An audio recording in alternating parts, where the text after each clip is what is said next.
Hello, all you beautiful gems! Woo! Sorry for the long start. How's everyone doing? Happy Tuesday! This is starting to be a trend, this 3 p.m. start. But I ended up working late today. So it's like everything's moved back and moved back and moved back. But I'm very excited because we are starting a new portrait today.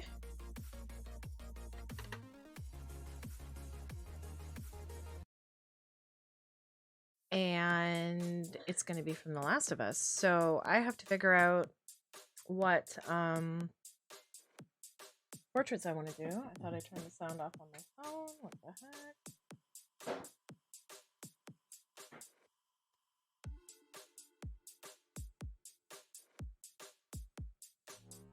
All right.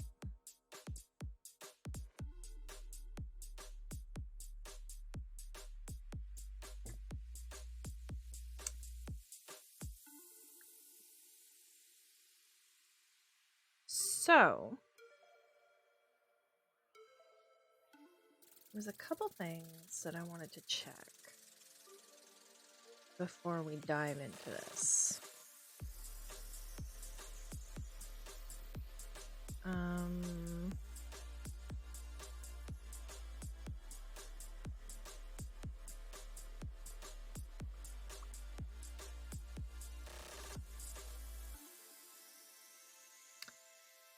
Obviously, we want to start with Joel.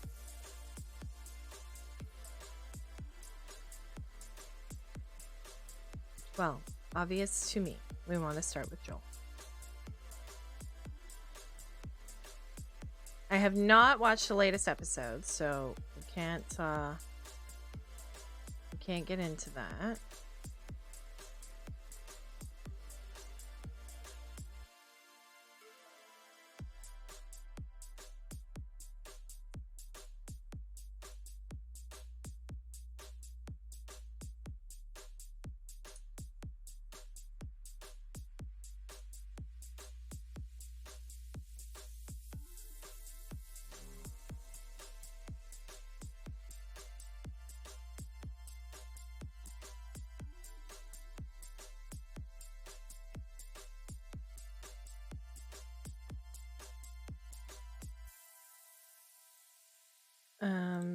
But I haven't checked. Oh, did I close that window? That's weird.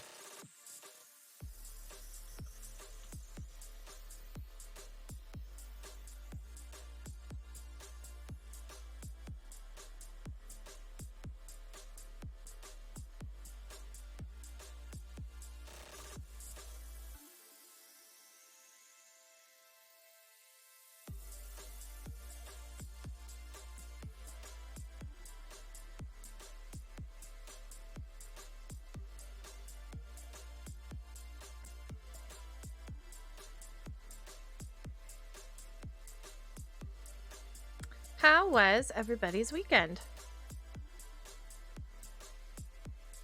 I worked more on the Wednesday portrait. I'm almost done it. And I mostly worked on the book cover. That was the biggest sort of thing.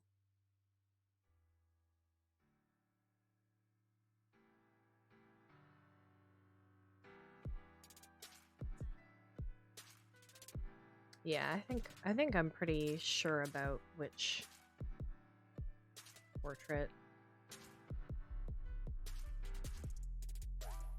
Wait, let me just check one thing.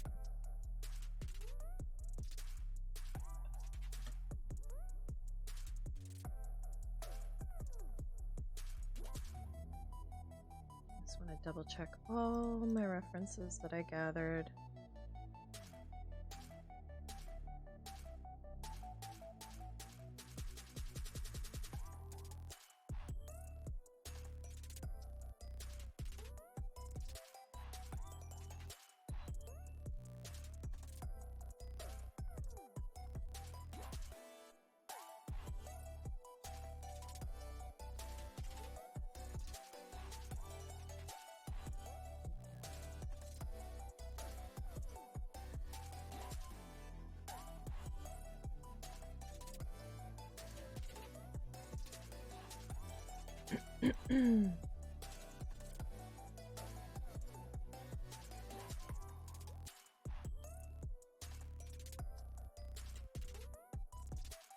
Perfect.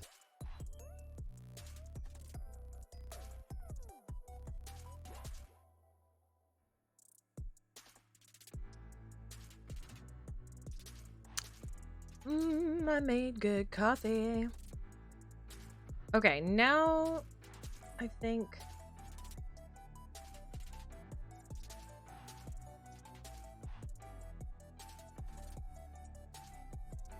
I gotta check what style these files are. There we go. That's what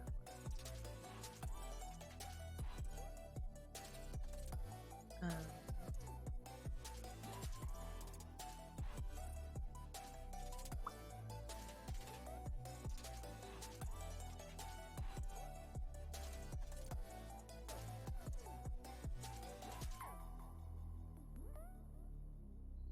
So we have a week.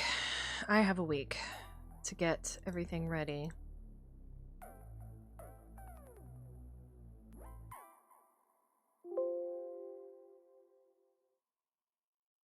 That.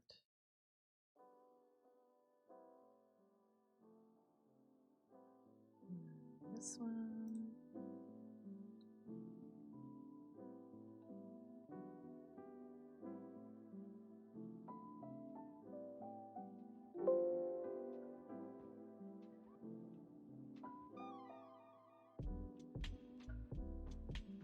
Oh, I have a lot of them here. Some of them, sometimes the references save as like web files instead of image files, so I can't open them in Photoshop until I convert them.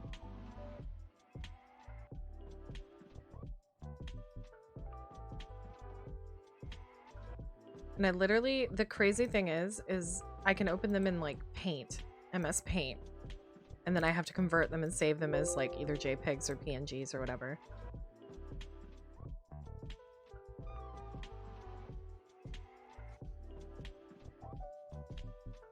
Oh, there's so many.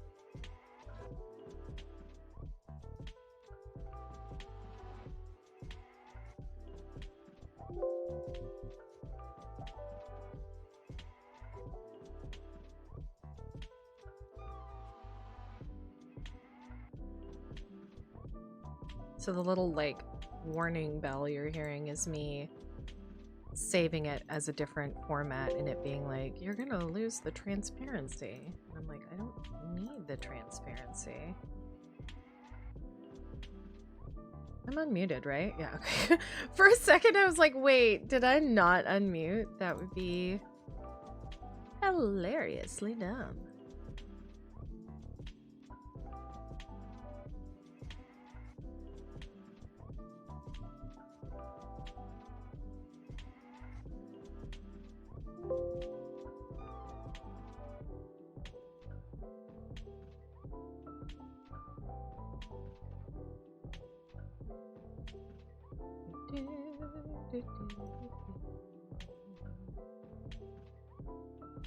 So, what's going on? This Friday, unfortunately, if you didn't see the note in the Discord, I did have to cancel last Friday's stream. So this Friday is going to be the Marbles tournament, which I'm very excited for. And then next week is con prep. So depending on what my situation is like after this weekend,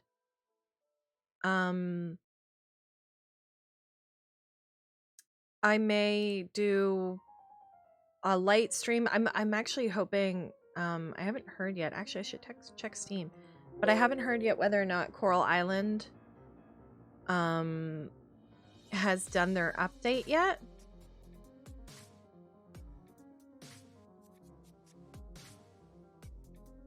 I love classical music put to a beat.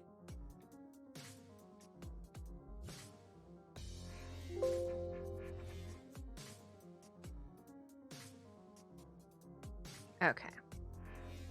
That is all of them converted.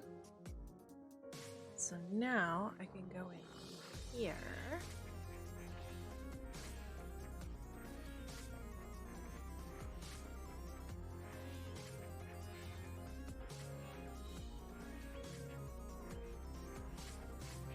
It's my folder. There it is.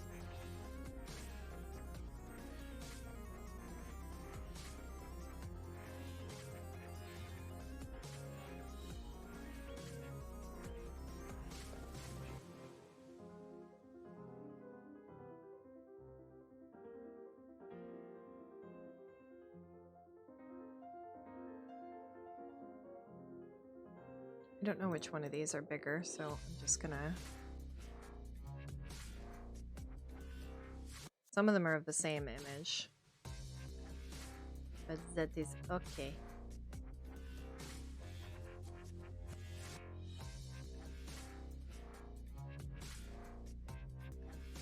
Sometimes you get a Bowser resolution on them. Alright, now we play the elimination game.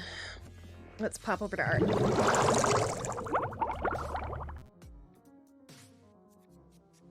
This is very dark. I like to do usually more dynamic lighting.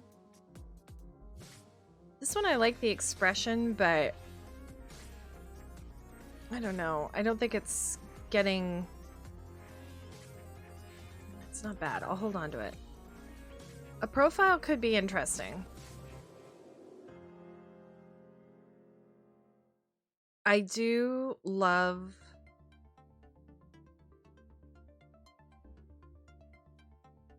the sort of full face expression in this. Also, the hair's a little floof. This is really dynamic lighting, but it's not a great expression to draw.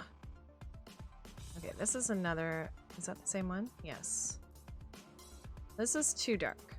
Alistair! I know! So I haven't caught up on this week's episode. We watch it on Wednesdays with the family. Yeah, no spoilers, but dang. Yeah. I have heard people...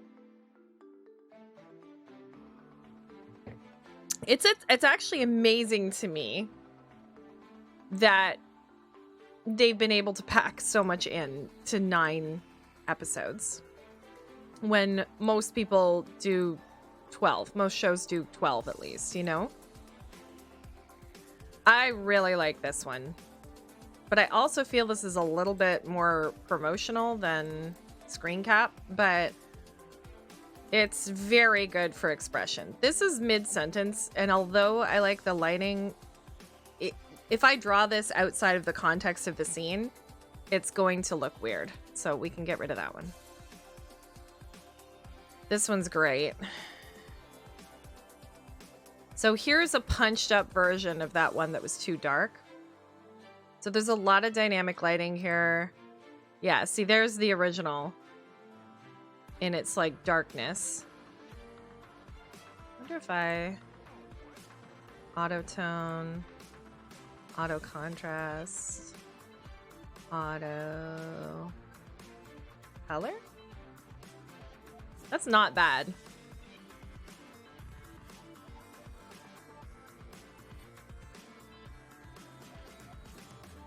That's actually not bad. That's it punched up. This one's okay. I think it's the same as the first one. Give me a second. I'm gonna put my finishing. Yeah, so I don't need this one. If I have this one. Because that's a much larger version. I feel like Ariel going, I want more. I know. And like, have they even started filming season 2? And like, if you know what the games are, season 2 is going to be a whole different bag. It's going to be just as good, I would assume, but... Or maybe you know this, Alistair, and I don't mind this as a spoiler, but like, have they split the first game into 2 seasons? Or are we basically at the end of the first game? This is too far away, I think. I don't think that's going to do anything for us. This is very contemplative, but not very emotive. And also, the lighting is not very dynamic, so I think we can get rid of this one. This is the car one. It's not doing it for me compared to some of the other ones.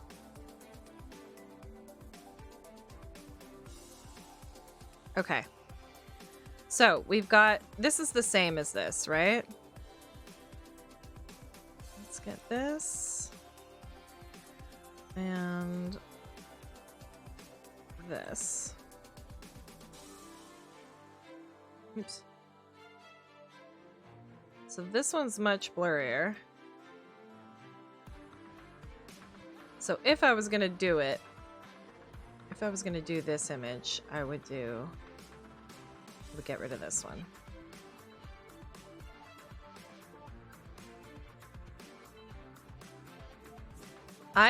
Sorry, big face.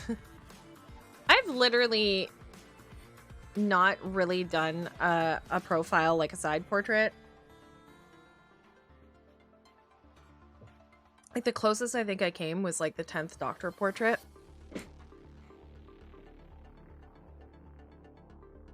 And unless I think if I was going to put this in like, I don't know. I don't think it's going to work for what I want.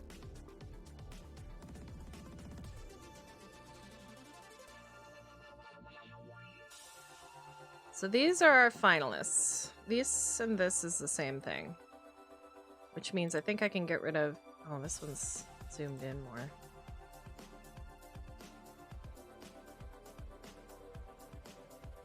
Well, this one has way more of like the hair and everything, so I think I can get rid of this one.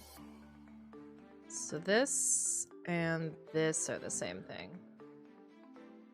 But I think this has a lot more detail. Yeah, because this is already at 100%, so we can get rid of that.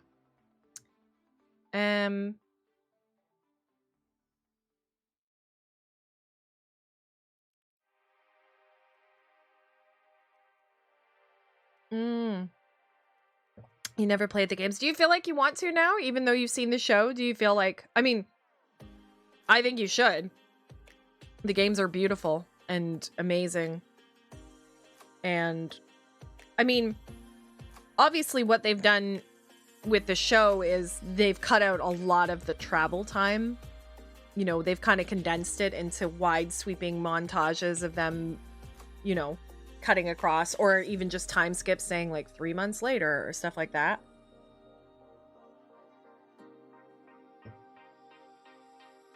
Which is interesting because I did think there would be a lot more encounters with infected, or a lot more encounters in general, because the game has that. But I think, contrary to shows like The Walking Dead, I think The Last of Us is really not about the zombies or infected at all. You know what I mean? That is a setting more than it is a plot situation. You know what I mean?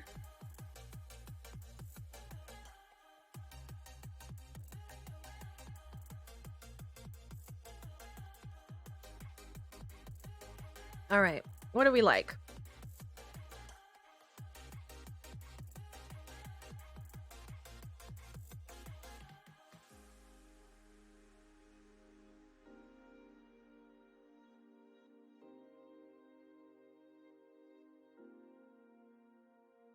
I feel like the story is more Ellie's journey than the infected. Exactly. Well, especially because, I mean, I guess this is spoilers, but Ellie, you know, isn't affected in the same way. Let's say it that way. You know what I mean? So the danger to Ellie is quite different.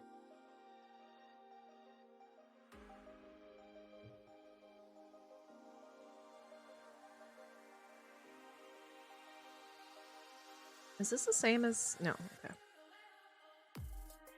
I don't know if I like this one looking down.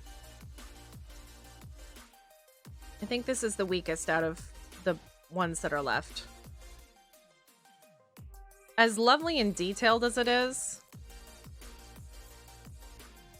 I think he just looks too sad. Or too miserable, you know? I mean, I know Joel is miserable, but I'm getting rid of that one. All right, we've got This one's very ideal, I guess you could say. This one's very expressive.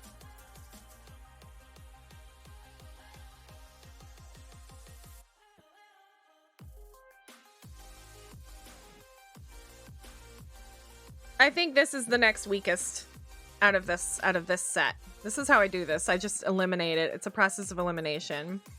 So here we've got these two, I will say, are a little more thirst trap. Not gonna lie. I can't explain why. They just are. I think this one has the most character in it. Right? This one's definitely posed. Even if it's not. Like I haven't seen this in advertisements anywhere. The ones I've seen are like him with his that daddy vibe he seems to be resonating lately. I mean, practically since he came on the scene. Certainly since Mando. Maybe not in Wonder Woman, but this one is a screenshot. Like, it is straight out of a scene. Oh, man.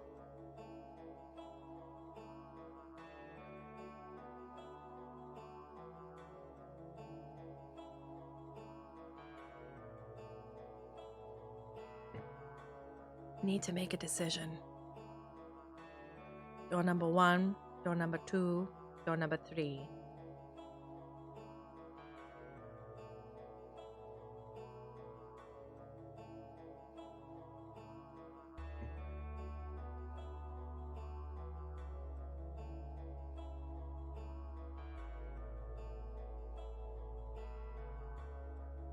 This one does not have as much detail as, like,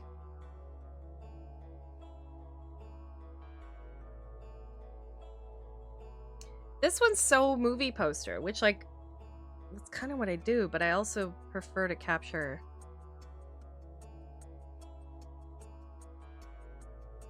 oh my god, I need to make up my mind. Yeah, I need to line them all up next to each other. This is how we do it.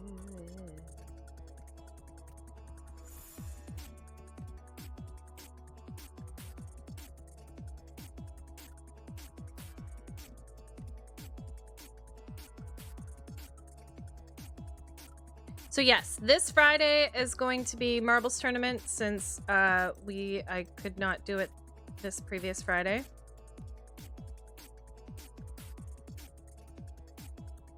So I hope you can join me.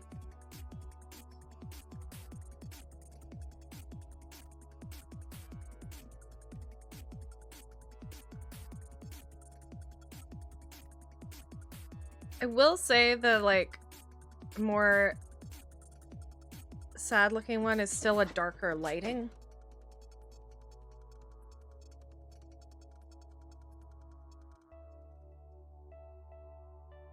Here, I'm gonna do this.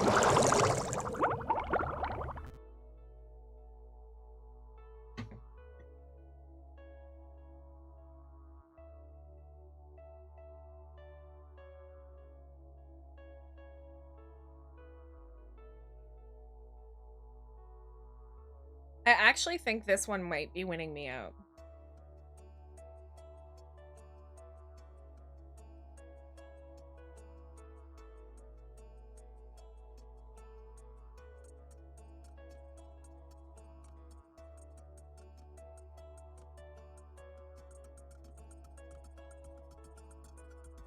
I think it might be this one. Maybe I should look up and see what comes up for, like,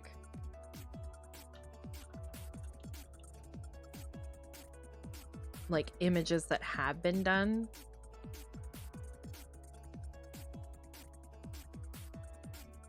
I just realized I put Joel and I didn't put The Last of Us Joel. So, like, there's portraits of Billy Joel coming up.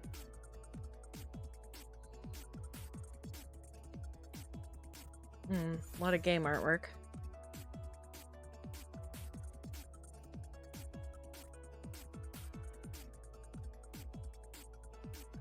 Okay. I'm actually not seeing any of these, which is good.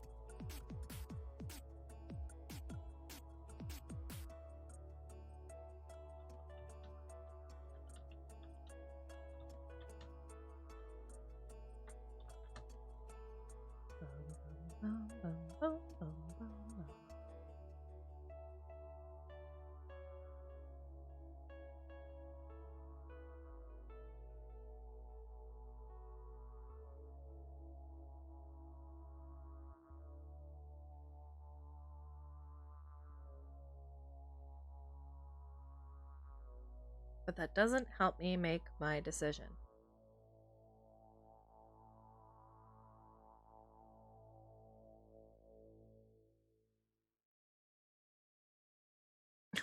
Don't laugh. I'm struggling.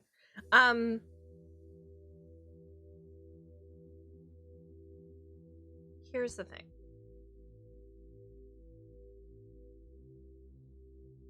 Okay, I think I know. I think it's gonna be this one.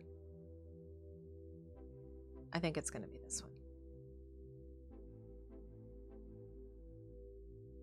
I think it will sell. I can't explain why. I think it's just the ideal style of a portrait.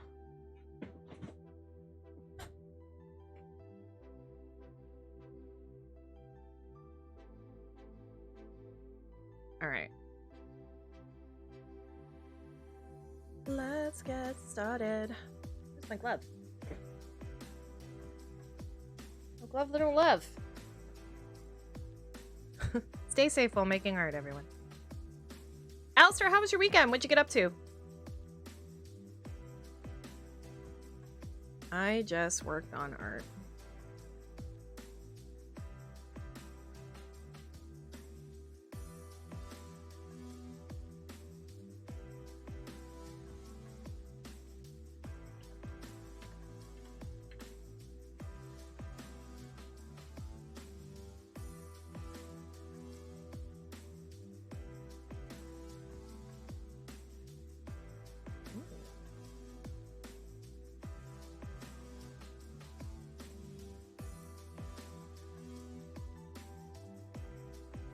Interesting.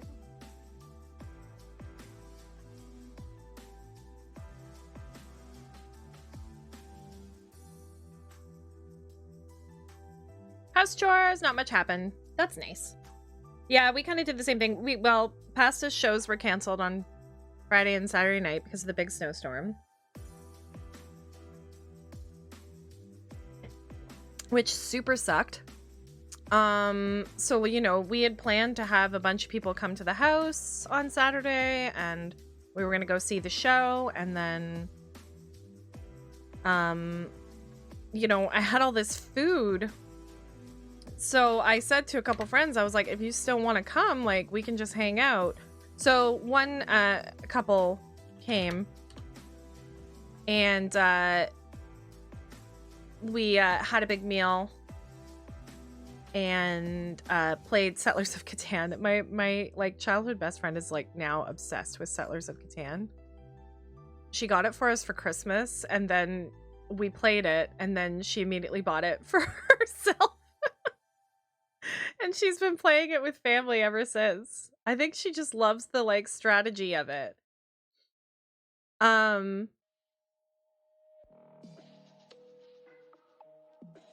So we did that. We had food. We hung out, and then Pasta still actually had his like cast party dinner and stuff, even though they've rescheduled the show to Thursday night. By the way, Thursday stream might be a little bit shorter. I'm gonna try and start earlier. I'm gonna try my best, folks. Holy moly. So that we can get sort of a full stream in, but I will have to end it a little bit earlier to kind of get dinner in everybody and get us to the school or the show.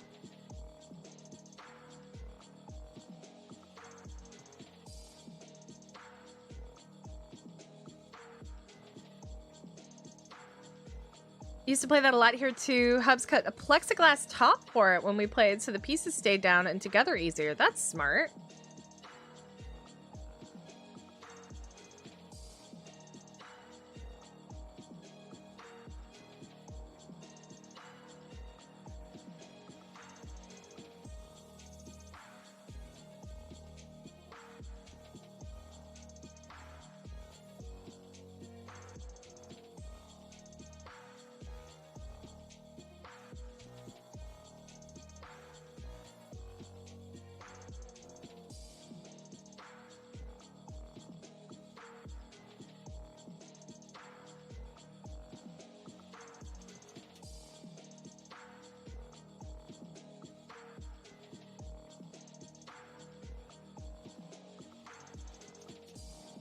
Enjoy it, but I don't know if I enjoy it as much as like Ticket to Ride. I feel like there's way more chance involved than strategy a lot of the time.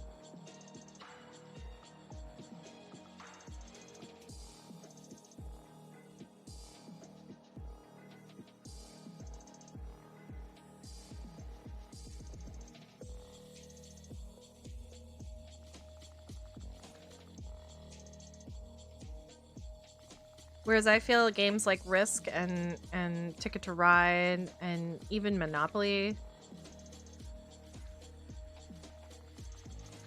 at least the way that I play, I feel like I can strategize a bit more with it.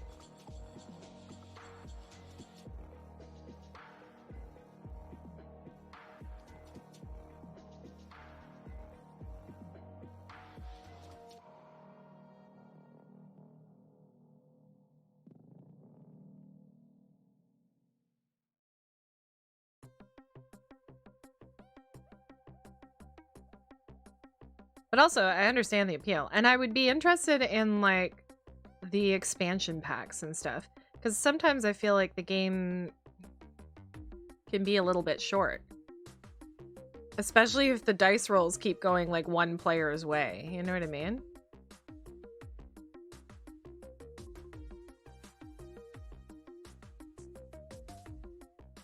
And then Sunday I got to play D&D. Which was very fun. Oh, I'm gonna pin something to the top because speaking of D&D,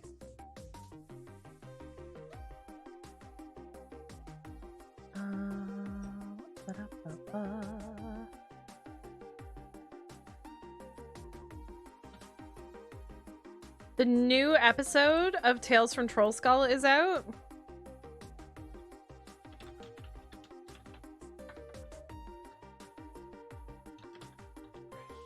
Tales. Oops. From Troll Skull.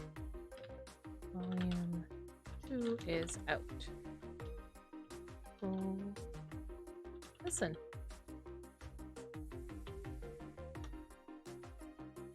Pin that up there.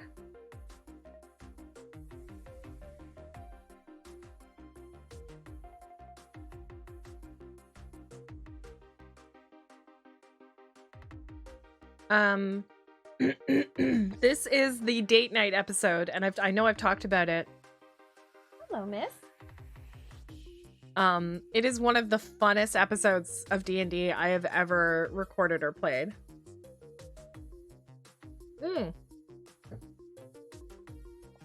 Also, there's a couple other things going on. I'm still working on it, so like try not to abuse it, but I think this should work.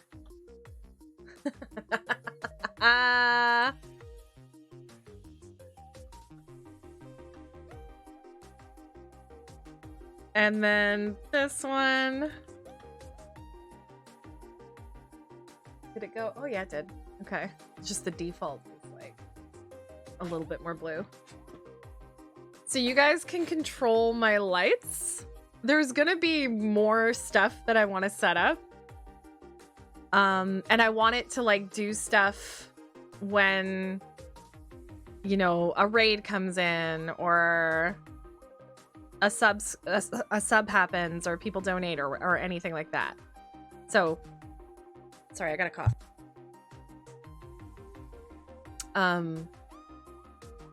Yeah, I'm gonna get that sort of going.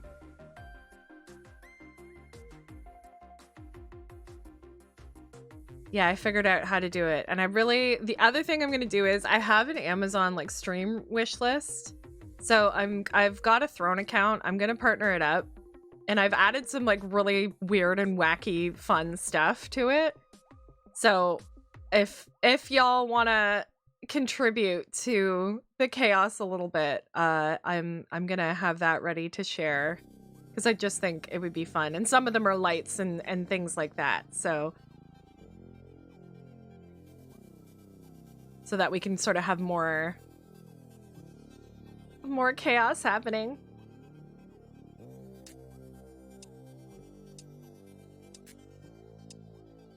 I'm actually cautiously optimistic that maybe by the 24-hour stream at the end of the month, we might hit the 600 follower mark.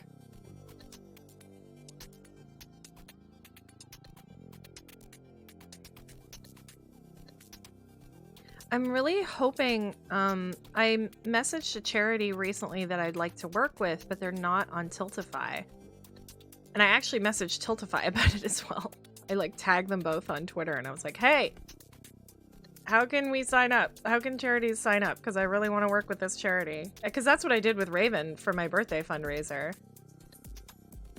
And Tiltify replied to my tweet, but this charity, it's called Gen Z for Change, hasn't gotten back to me.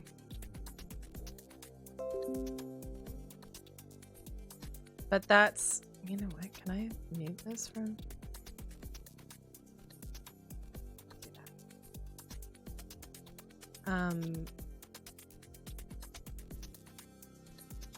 Yeah, so if they don't get back to me, I'm gonna look for something else for the 24-hour stream, but I'm kind of deciding.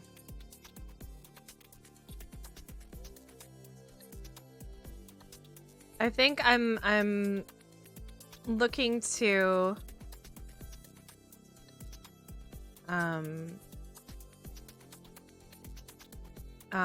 support LGBTQIA+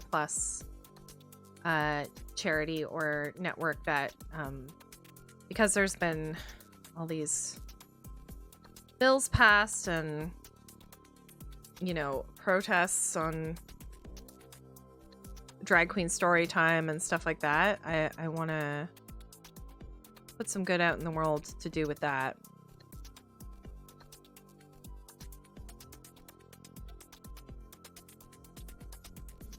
So I'm looking into who to work with for that, for our 24-hour stream, which is going to be happening Saturday the 25th to Sunday the 26th. I'm still a little bit on the fence. Part of me wants to do a complete, or like as much of a playthrough as possible of Breath of the Wild and see how far I can get, because I do want to replay it before the new game comes in May. But part of me is a little worried that I won't get as much engagement if I'm just playing one game the whole time.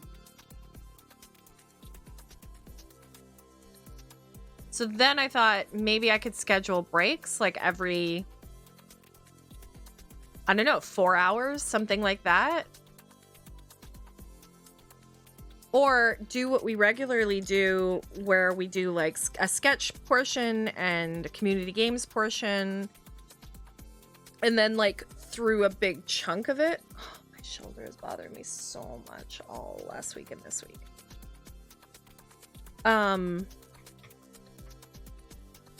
Through the sort of like late night, early hours portion of it, that's when I could play Breath of the Wild.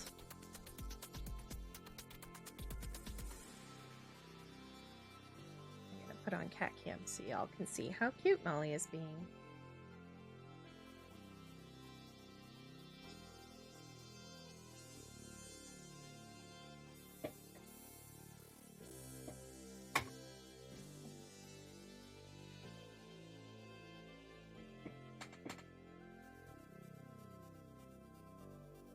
Hi, baby. Look at her. And so cute. She was laying nicely, but then I moved the chair over, so she knew that meant attention.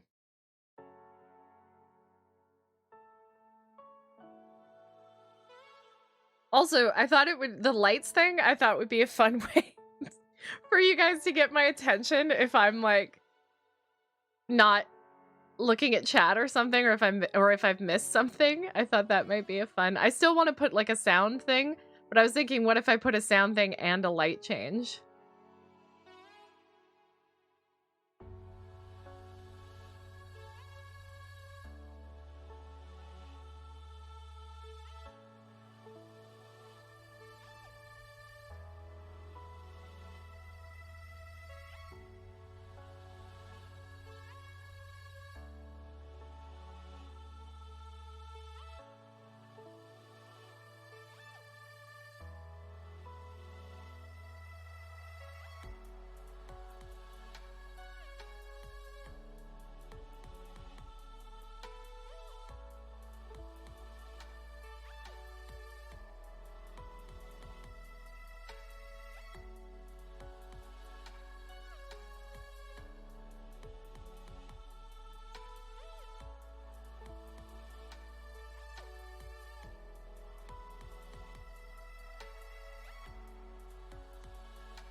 I'm getting really excited for Toronto Comic-Con.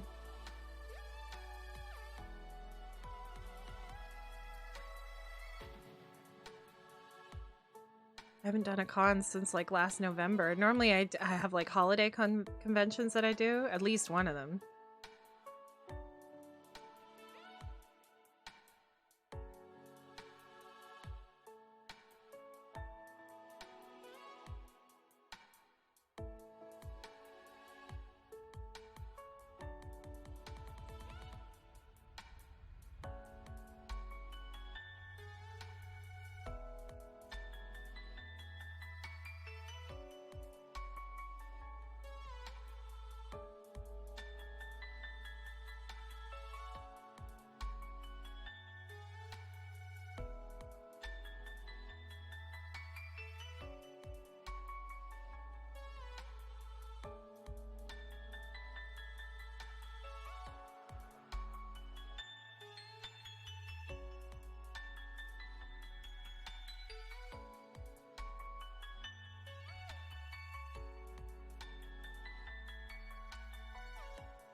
I think for this show they did a technique called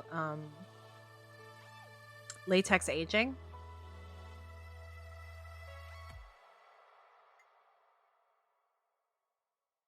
I could be wrong, but when I look at him in the show and him in like interviews and stuff like that,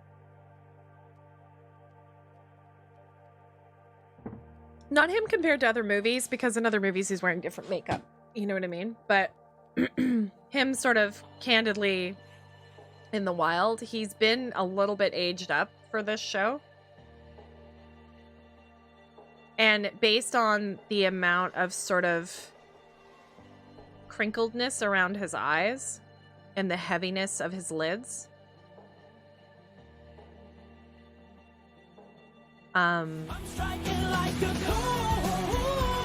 Hey, Cobra.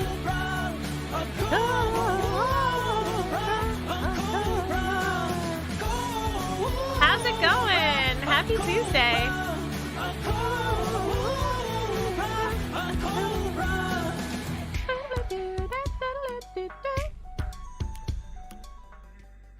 What's new with you? Yeah, anyways, so stipple latex aging is where you take liquid latex and you like stretch the skin out. I'm going to show you on Zoom here. So you stretch the skin out and then you pat liquid latex along the like edge of the eye, and then you let it dry like that, and you powder it a little bit so it doesn't stick to itself. And then when you let go, it like sponges back together and like emphasizes all of the little wrinkles. I wonder if I could show you. Do I have? I think I do. Here, wait. I'll show you an example that I did. I did an aging on my mom when I was in makeup school. I'm gonna go to Facebook.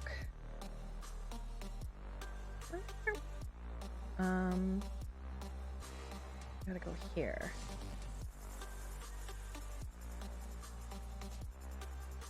I don't want the inbox. I want the page.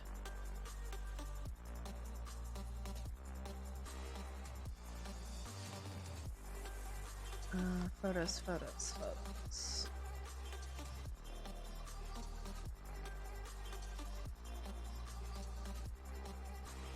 There we go. This is what I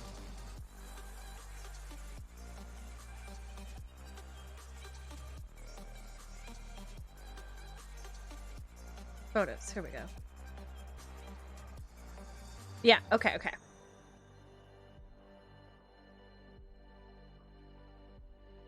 So just so y'all can see an example. I'm still on Zoom. Okay, here we go. This is my mom. So this is just a makeup I did on her. She's like, when was this? This was 18 years ago. So she was like 48, roughly, right? This is my mom. I did a little fashion makeup on her, just a nice sort of glamour look kind of thing. And then I did a stipple latex aging. So we took all the makeup off. And that's what I was able to do. Just with liquid latex and a little bit of color in places. And even changing her hair and stuff like that. So there, you see how the hair is up? So everything draws the face kind of upwards. Also, I look like my mom, eh? And then there's the aging. Yeah. So it's when I look at Pedro Pascal's face in The Last of Us, like if you look, I don't know if I can get a good, here, let me go here. Let me go here and find a good sort of close up. Like if you look at the sort of the type of wrinkles in here that aren't naturally necessarily occurring in someone of his age, like especially around the edge of the eyes. Let's see if I can find a better close-up one.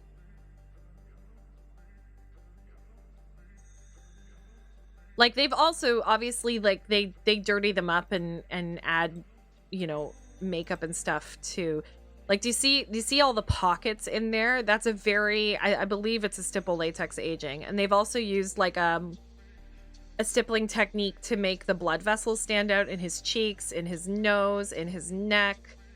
You know what I mean? Like, I know exactly how I would do that. I'm trying to find one that's like even this here above his, you know what I mean? Like, they've just deepened all of the lines in his face compared to, this is one that showed. You know what I mean? Like, lines going down here are not necessarily, unless you're like really sun damaged or like have a lot of or you smoke is another one. You see the lines that sit here and the pockets that form? Like around so I think that's how they done it. And even around the edge of the mouth here, right? So you stretch the skin out and then put the stipple latex on, and we even did it on her neck. Because you can see here, like none of that is visible. You know what I mean? She has a little bit around the mouth, a little bit around the eyes, but it's so much deeper emphasized when you use the stipple latex aging. It's my ex-boyfriend with a bald cap on.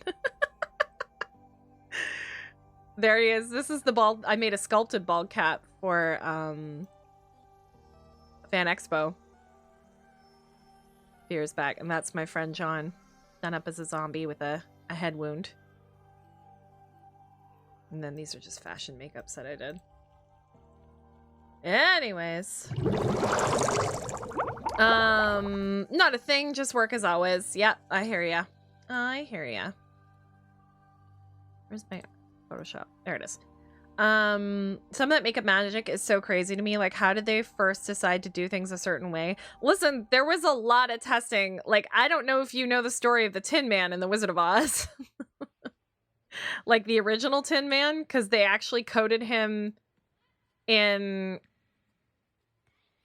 zinc, or no, it wasn't zinc. It was something that like literally suffocated him because his skin, they coated his skin so thoroughly, and it was like a heavy metal that he like couldn't breathe and had a terrible, terrible reaction. And he got so sick that they basically had to recast the role and change the makeup kind of thing.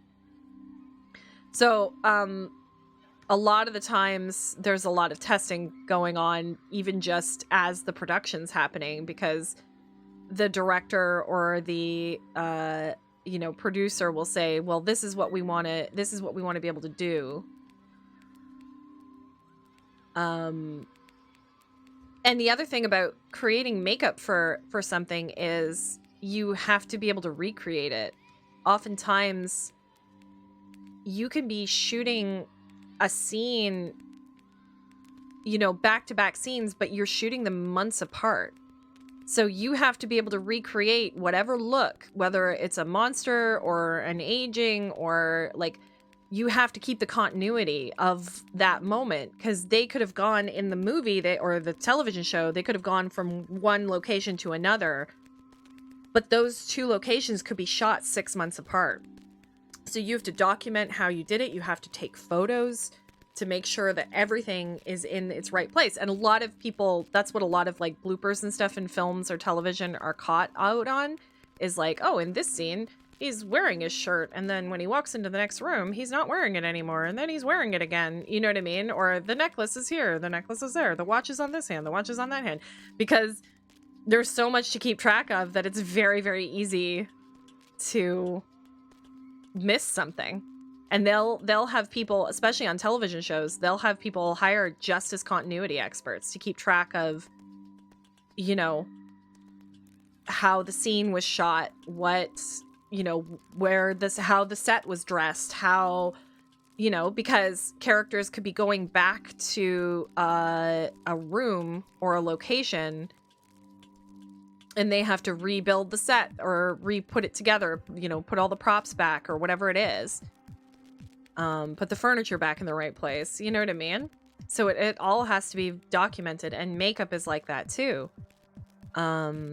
Especially movies where there's injuries. So it's like, okay, do they have the black eye in this scene? What, what's the timeline? You know what I mean? If they get a black eye at the beginning of the movie, and then, a couple weeks go by, how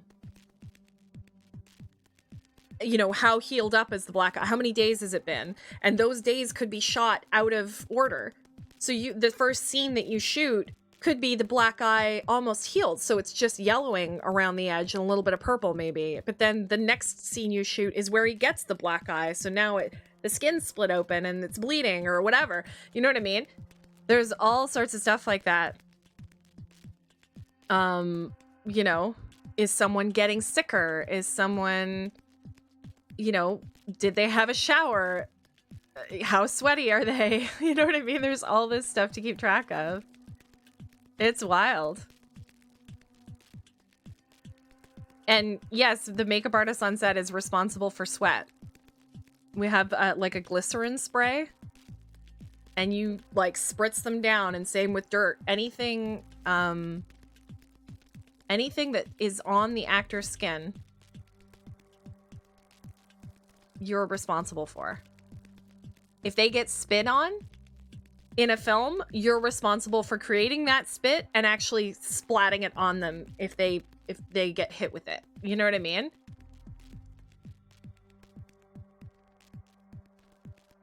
If someone gets splattered with blood, you're off camera doing that splatter. Ed! Ed is back. Found a moment's rest. I'm so glad for you, Ed. You deserve rest. Let me just get caught up for a minute. Speaking of characters that showered in a show, I love how in an early episode they showered and such, and Ellie looks so fresh, and Joe still looks rugged and grungy. Yeah. Joel's a very much good enough kind of guy. Like, look in the mirror and go, good enough. You know? But also, we got that vibe of him from before, you know what I mean? In the first episode. He's a very much roll out of bed kind of dude. It's fleeting! Gonna lurk. Okay, Ed, take care. Come back to us when you can, darling.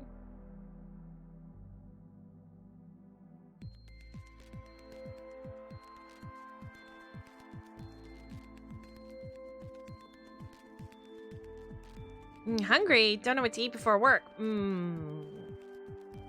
All right. Could you make yourself some pancakes or waffles?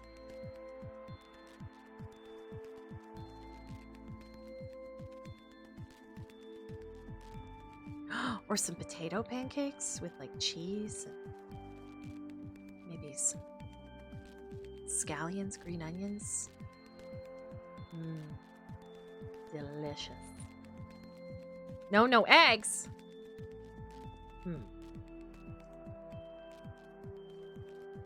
All right.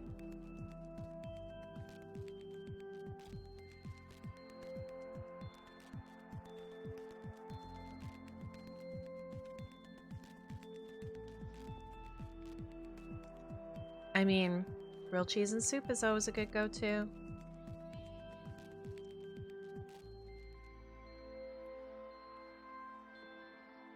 Do you have wraps? And chicken fingers? You can make a chicken finger wrap. Sliced tomatoes, lettuce, garlic mayo, cheese. I love how, like, whatever it is, I'm like, and put cheese on it. Cobra without eggs? Crazy. Grocery day must be coming up.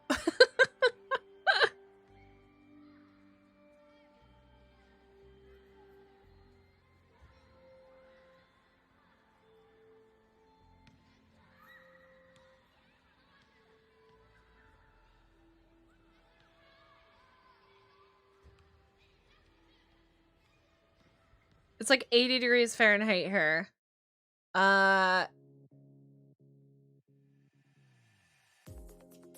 Wait, 80 degrees Fahrenheit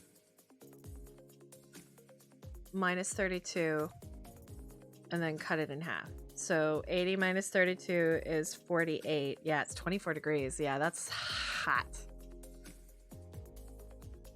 All right, what about, do you need like a whole meal? Is this like, it's got to sustain you? This isn't like just a snacky little lunch kind of thing, is it?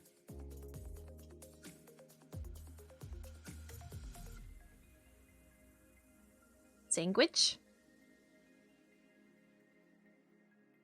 They're expensive right now and I'm frugal. Eggs are expensive because of the bird flu situation. It's rough out there.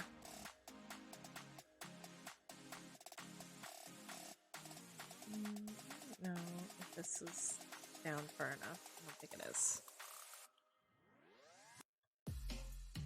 He does have kind of a a squat face. Absolutely no diss.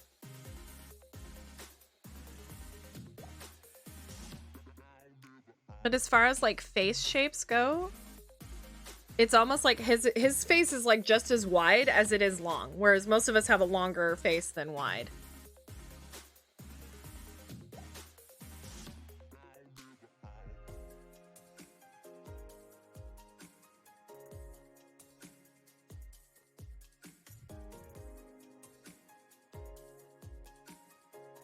Hey, photo guy, how's it going?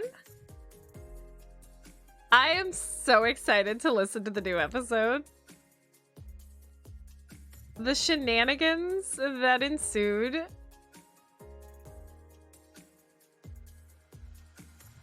Y'all, I've posted a link. It's pinned to the top of the chat. The new episode of Tales from Troll Skull is out. I don't even know if you need any context other than the little blurb beforehand of like, here's what happened last time. Because it's literally just my character trying to be on a date while everyone else is trying to spy on that date and also keep me safe. And also, I'm trying to get information. It's so good. It's legitimately one of the most fun D&D episodes I've ever, like, played or been party to.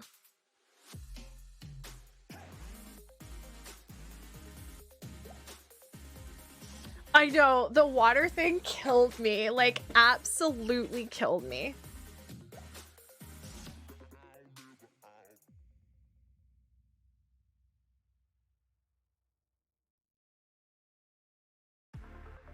My water.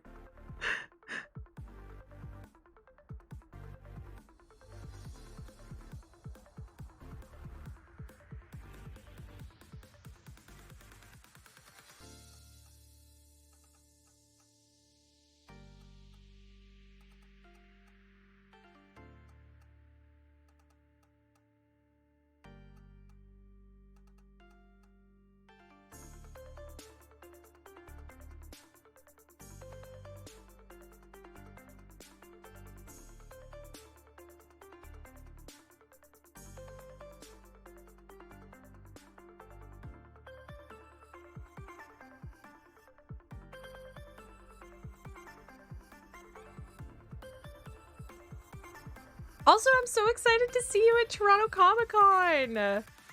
I'm so excited we get to meet in person.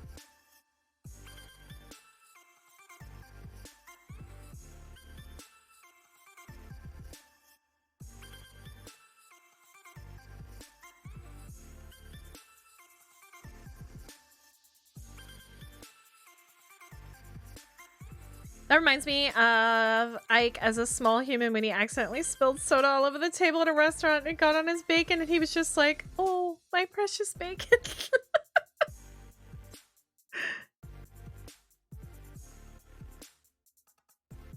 I mean, I drench bacon in maple syrup, so I'd be like, meh.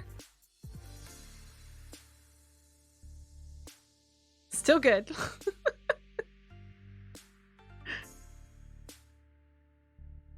He still ate it good. Oh my god, I totally forgot about the snow globe.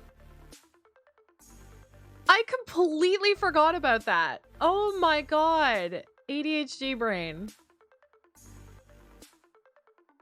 Aw, yay.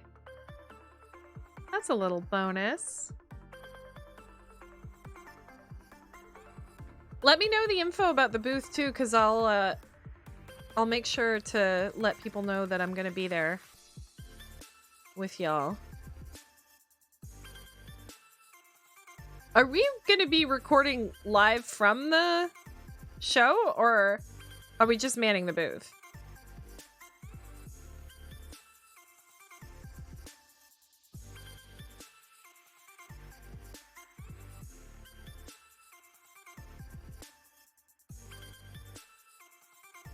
Crunchy bacon and maple syrup.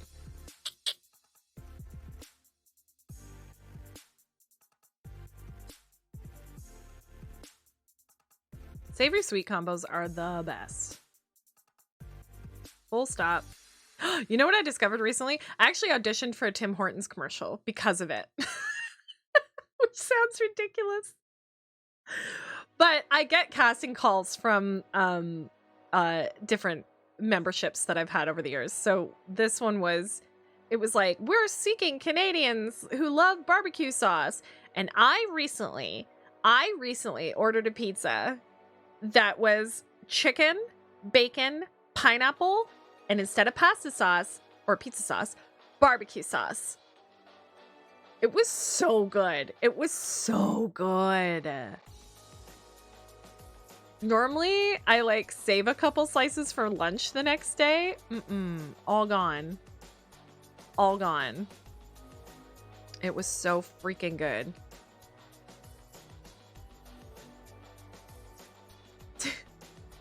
Just manning the booth. They asked if we could do a live show, but the only times were on Friday, and I'll be out Breakout Con all day Friday. Right. No worries. Well, maybe we can organize something for Fan Expo later on this year.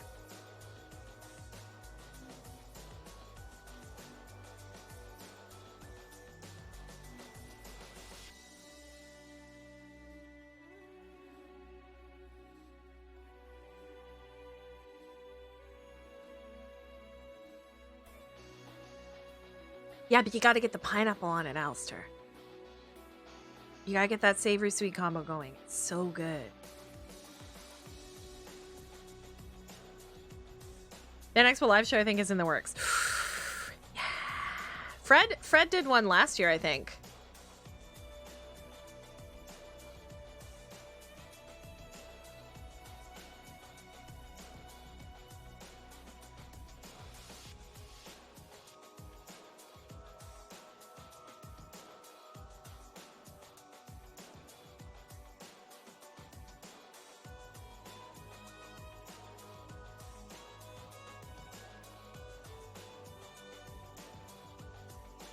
Is it normal for a bruise 2 weeks old to still hurt?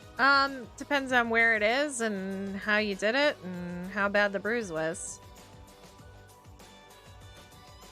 Because if it was like direct hit to muscle, or if it was a thinner part where you've actually like bruised the bone a little bit, then yes.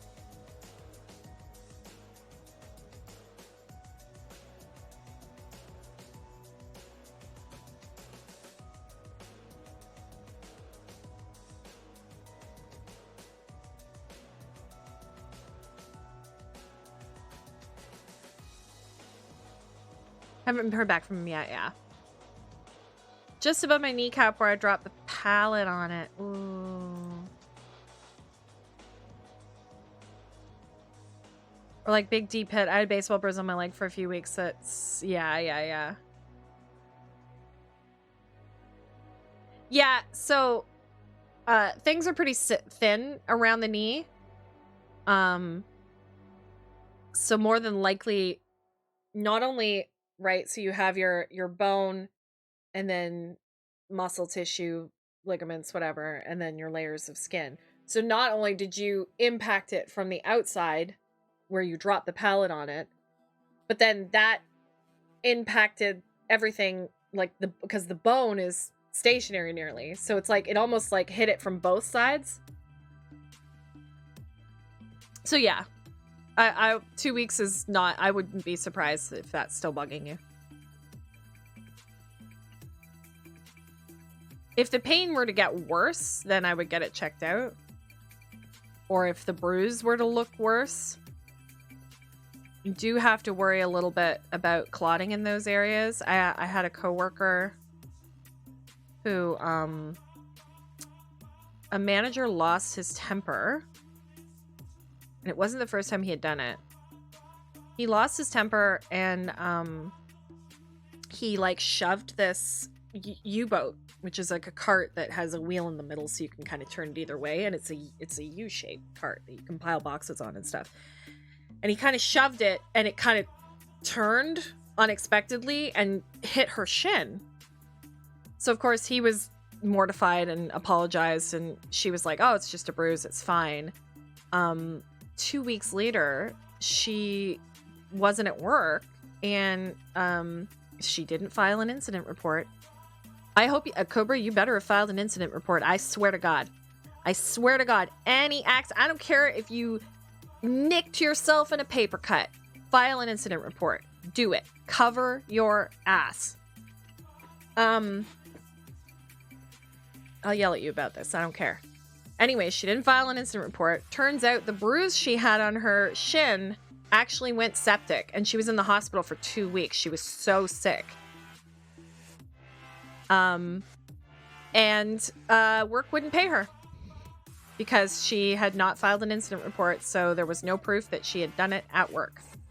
Even though that manager went in and was like, yes, it happened. They were like, you cannot, post, 2 weeks later, file an incident report. It has to be done within like 24 to 48 hours.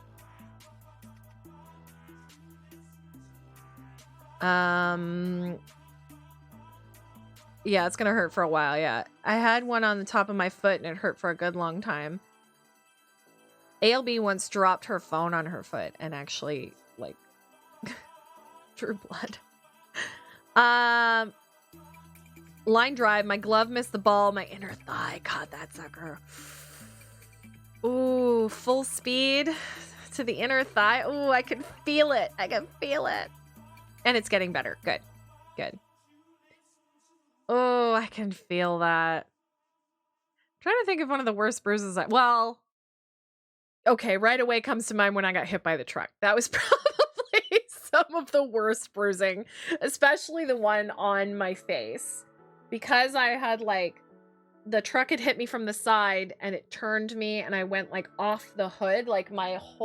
This side of my face was boof, like that. Even my hands for ages afterwards were sore from just the slam of the hitting the hood, and my jaw swelled up. It was like this. It was all swollen. I ended up with 2 black eyes actually, but this one was much worse.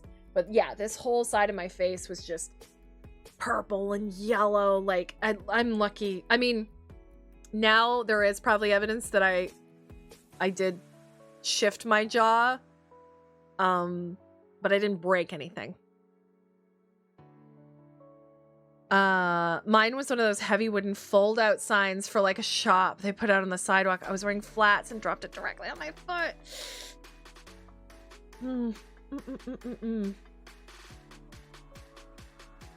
I always think in when I was in public school, they always told this horror story because it happened in one of the other classes. You know how you had the chairs with the 4 legs and they all had those round little feet on them? They were tapered. And kids used to lean back so that the front 2 legs would come off the ground, and you'd kind of balance yourself on your desk like that. You'd kind of put your knees up on your desk and lean yourself back.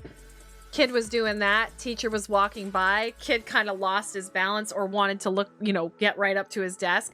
So he just tipped himself and her foot slammed that leg just right into the center of her foot and broke it. We're talking about some real cringeworthy injuries right now. Trigger warning. But I think about that one a lot, where I'm like, oh, that must hurt. You know the ones where you're like, I know another good bruise that I had one time. Oh, this one was rough. I think I've told this story, but anyways, used to work on cruise ships. All the passenger areas are lovely banistered stairways and carpeted. You know what I mean?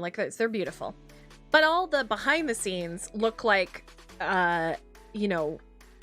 it's all steel. It's all metal. They look like, when you go on a gunner ship, something where it's all that painted metal. So anything that was crew areas was all that. All the hallways, all the stairwells, it was all metal. So twice a week, we had formal nights, and the crew also had to dress in formal wear because we were, passenger facing, front facing crew.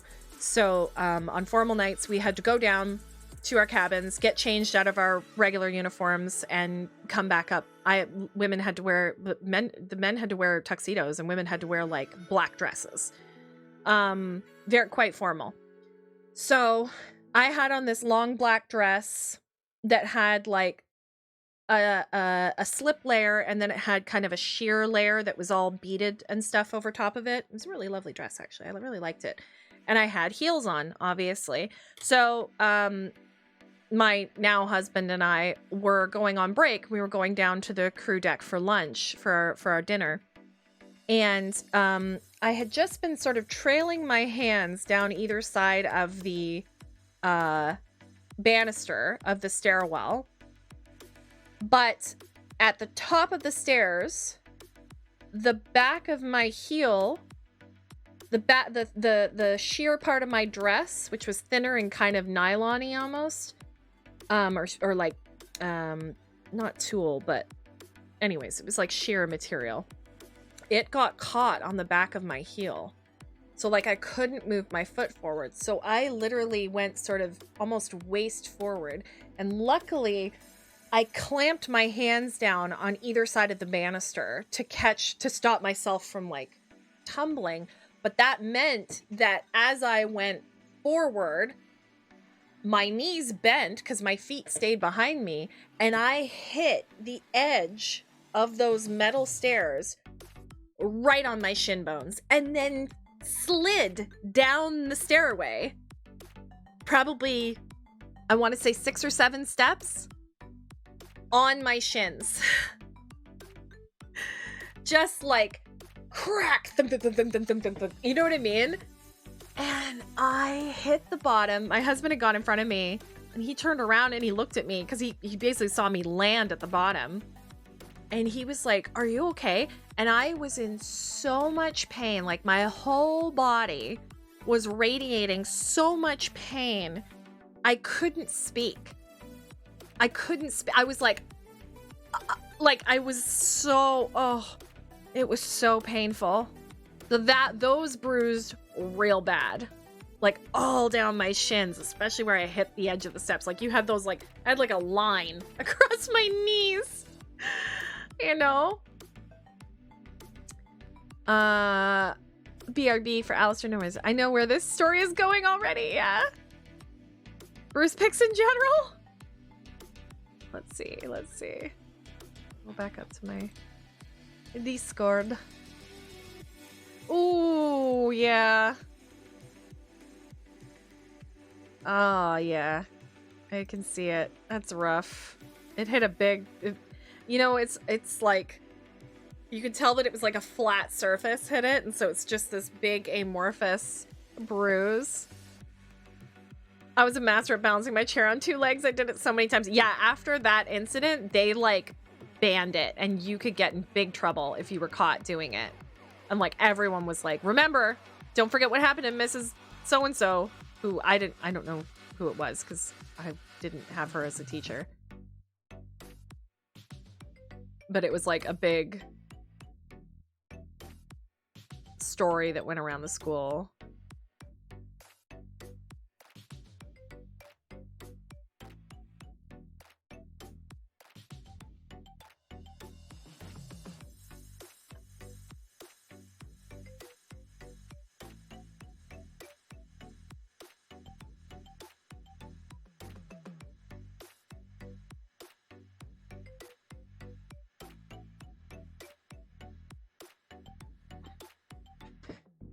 I just retweeted the animated gift night from Dare. It's so good. It's so good.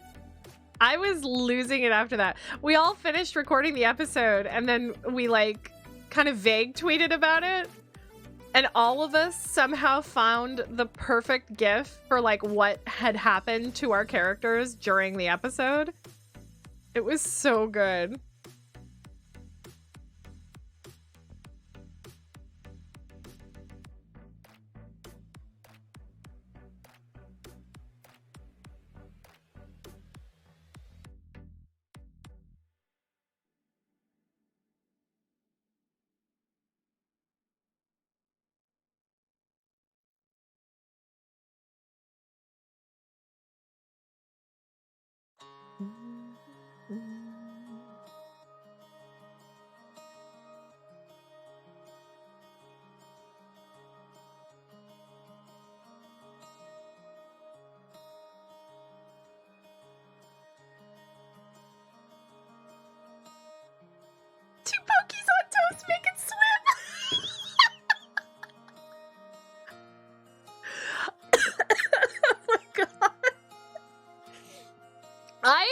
love that character, by the way. I love Caleb's Warforged.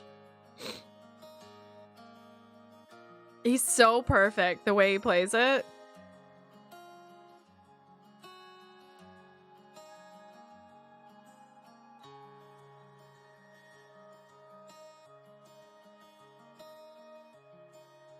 Bucket, yeah. He's so good at it.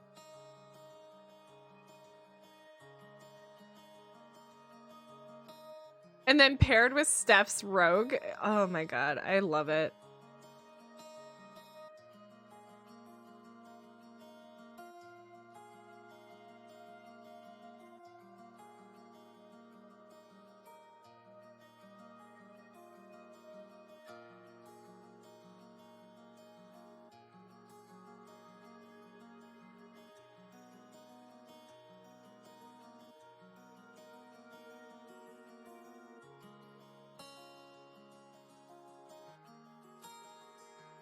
I love that when I start a portrait, I'm mostly drawing an egg. Look at this Pedro Pascal egg.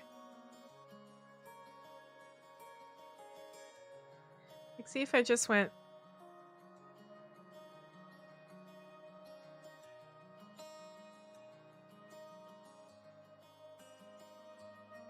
Done. It looks like... You know the, like, Alice in Wonderland, or, like, Humpty Dumpty, like, the old Humpty Dumpty illustrations, where it's just this egg with the most, like, lovingly drawn, expressive face on it? Just remember, if Pedro Pascal is astrology, or Joel is in retrograde, and Armando is rising.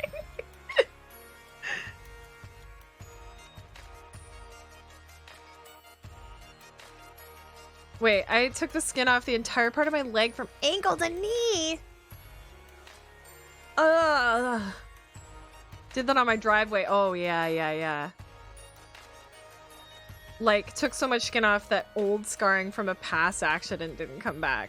Like, and you know what my brother did? Laughed at me for being a klutz. 100%. There's, So my childhood best friend, her husband, we've all been friends since, like, we've known each other since we were 5 years old. All of us. She married her, like, high school sweetheart kind of thing, but we knew each other even longer than that. And he always tells this story of, like, one time when we were, like, walking from high school, and I was, like, we were, like, running to catch a light or something like that, and I, like, took off and I did just the most spectacular fall, and he, like, from his perspective, like, it makes me laugh because I think about him laughing about it, because he still to this day, he's like, it was the most, like, perfect, like, hilarious fall that I have ever seen anyone do. And I remember I really hurt myself. Like, I really scraped up my knee. And he felt so bad for laughing, but, like, to this day, he's like, it is still one of the funny, like, if I need to cheer myself up, I think of you just flying through the air in the way that you did. And just, like, the perfect shocked look on your face as, like, as the time slowed and you tumbled.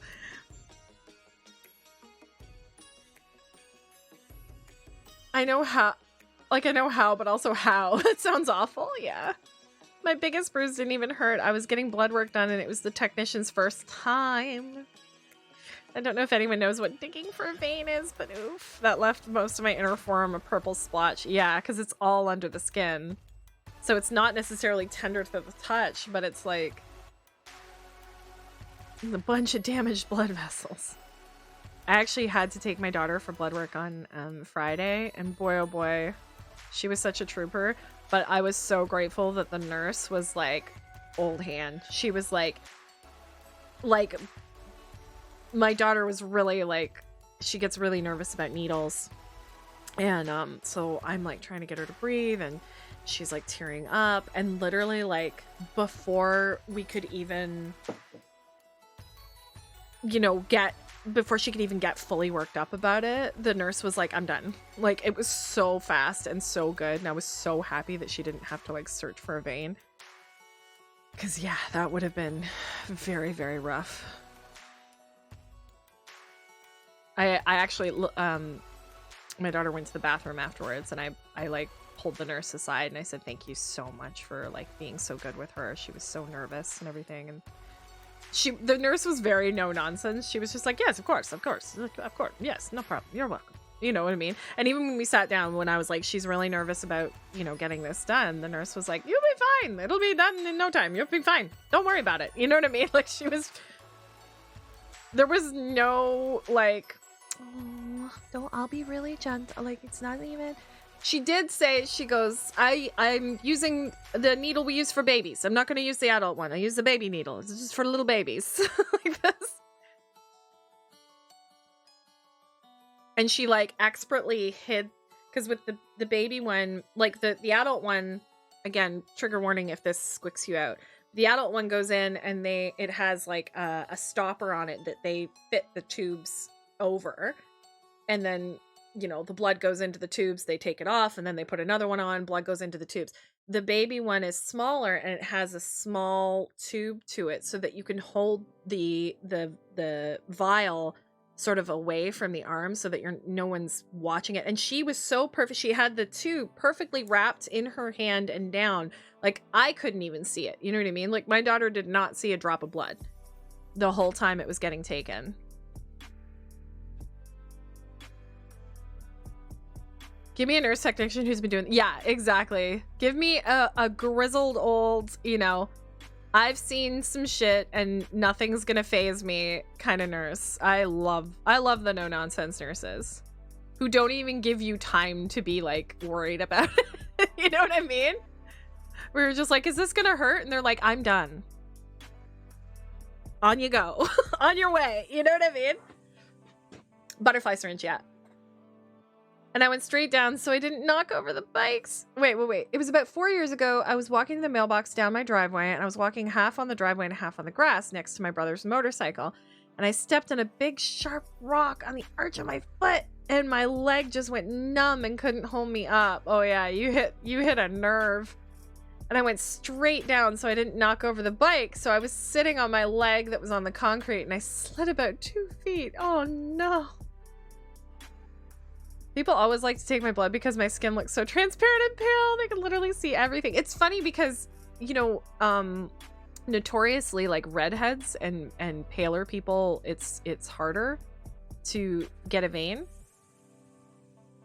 If you're really fair, like, I have a friend who they have to go through her toes every time because they struggle so much.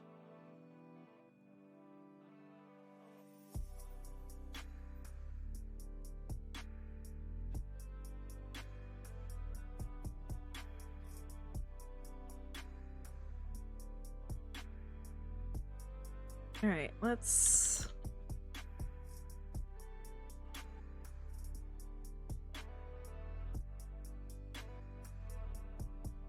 get rid of the egg. Even though it makes me happy. Makes me so very happy. You know what? I'm gonna put it on its own layer. Because Joel egg is very good.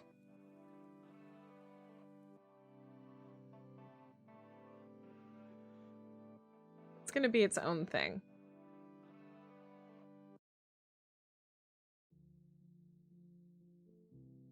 Can we think up some Last of Us puns that involve eggs? The Last of Us. That's the French word for eggs.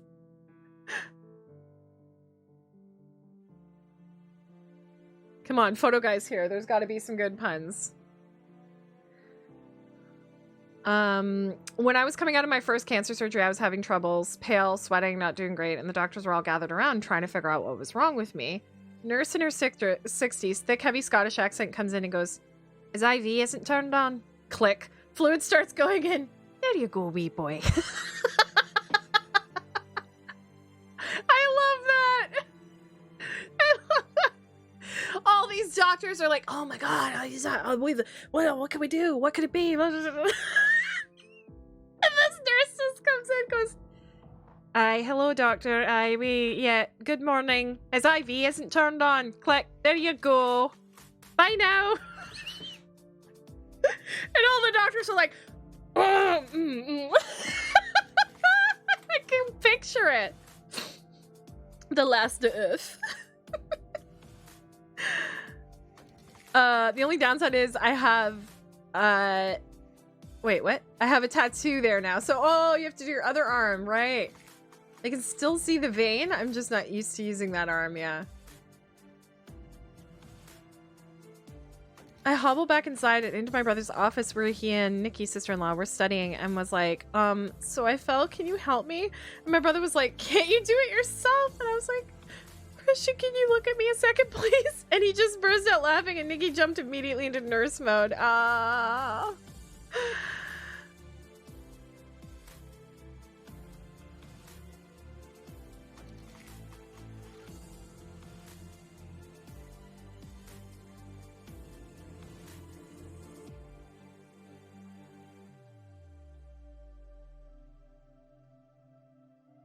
Gotta get the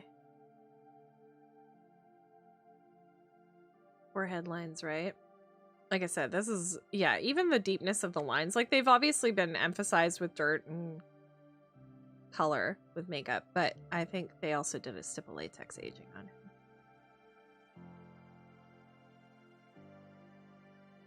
Oh, Cobra and Photo Guy, you didn't see my new thing. Check it out. Wait. I'll go here. Alistair, do you want to do the thing? Do you want to do the honors? Oh, Dan, gotta run up and buy some fruit and veggies for tonight. I've been going to local fruit markets now. It's 10 times cheaper. Yeah. My brother goes around literally to like the farm stands because he lives out in the boonies. And he's like, half the time it's like, pay what you can. All right, I'll show you. Here, wait.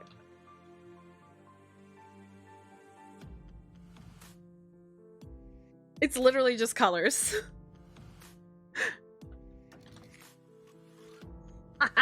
You guys can control my art, my lights. I don't think the blue changes much.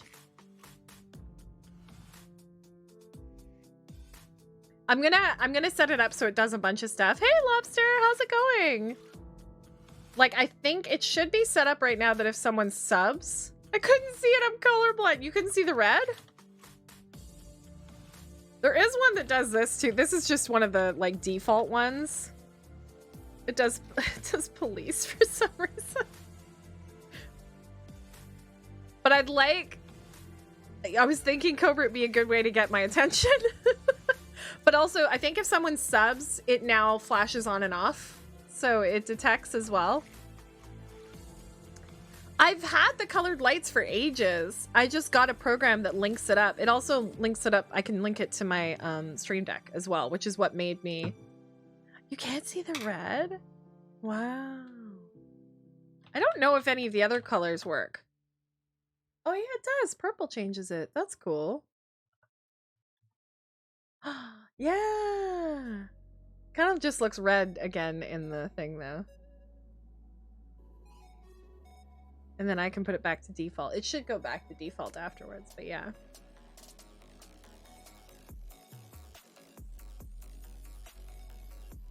So yeah, I'm gonna set it up with some fun. Oh, back to art. I'm gonna set it up with some like fun. Oh, you might be able to see it better on Molly. Here, wait a minute. Oh yeah, you can kind of see it with Molly. It's almost like I need a white background behind me. I'm getting that itch. I'm getting that itch again to move my whole stream room around. I have such a bad habit of like needing to move furniture every couple of months. And it's like the minute, oh god, that's not good. The minute I have like a better idea of how things can be set up, I'm like, but it's also a great like way to deep clean as well. Let's get his mustache here. Mostly on her fur, yeah, exactly.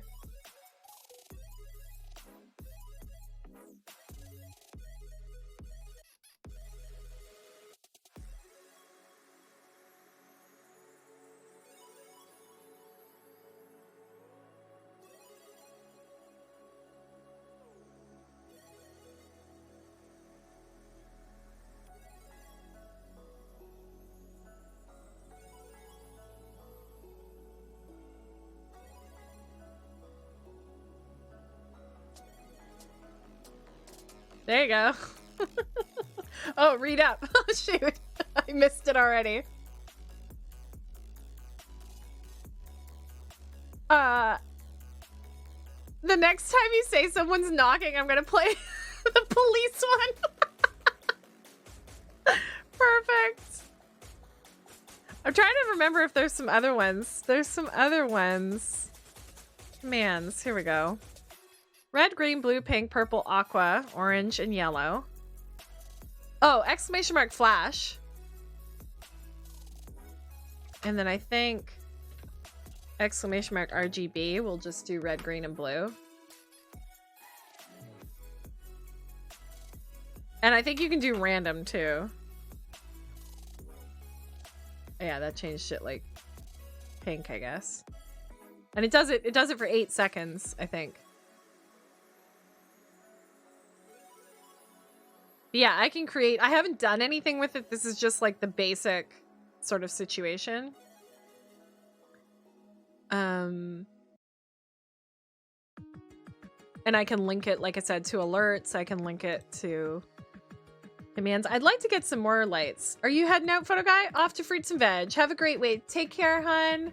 Everybody check out the Diecast podcast. New episode is out. Link is pinned to the top of the chat. It is the date episode. I honestly, even if you haven't listened to the rest of the show, I feel like there's enough of a setup without a ton of plot that it is worth just listening to the chaos of the episode. If you just want to enjoy some D&D shenanigans, 100% worth it.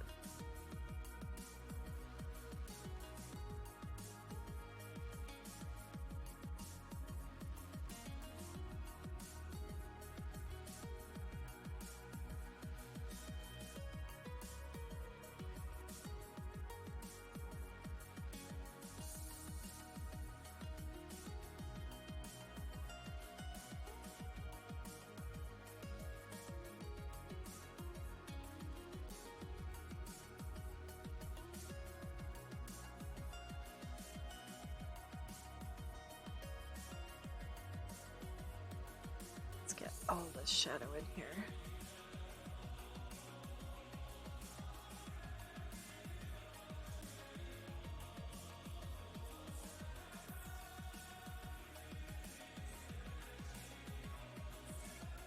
So if you do an attention command connected to a color combo, then we can use that. Yeah, exactly. I'd like to do a sound too.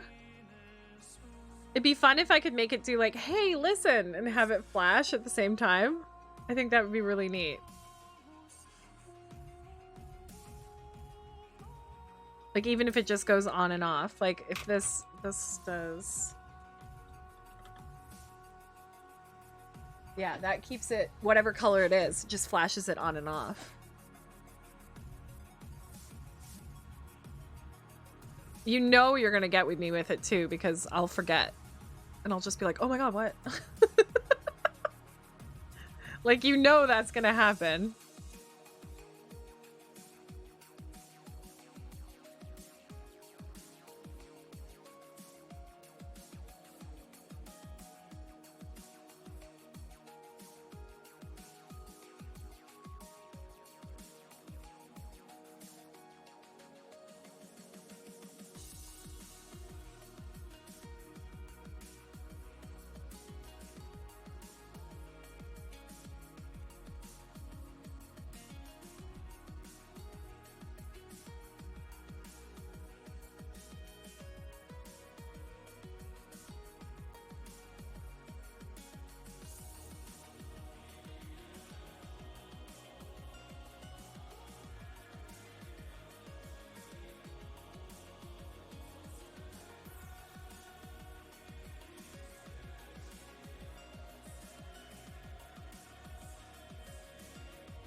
I need to use that police one so much. Like, the afternoon streams, it's still light out, so it's not a huge difference. It's not a mod only one right now. I don't know if I can set. Like I said, I really haven't played with it a lot.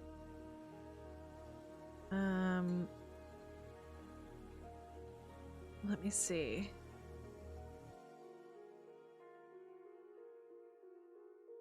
There's no delay. Oh, user. Okay. I'll put it to... Oh, cool. I could do ones just for subscribers.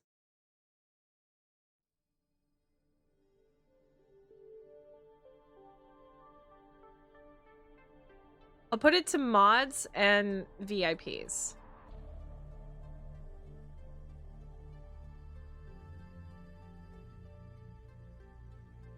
Oh wait, was that just the red one?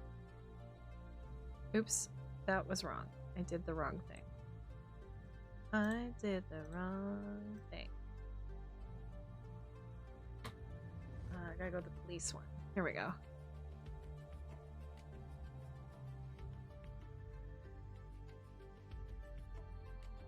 Oh, what? It won't let me...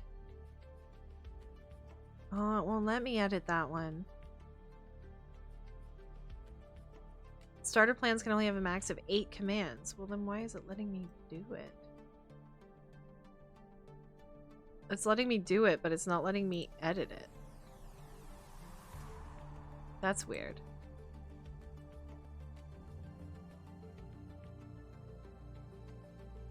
That's weird. Anyways, I'll have to look into it. I don't know how. I haven't, like, played around with it a lot. I think it should be, and then some super cheap point redeem set for everyone else so the colors don't change really fast and people can enjoy their color a bit. Yes, yeah, exactly. Like I said, I have like the basic free version. I don't have the subscription version, so some things might be available to, you know, if you have a subscription only. So, but I'll figure it out. I'll set up the 8 commands.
I also like that they let him grow kind of a patchy beard.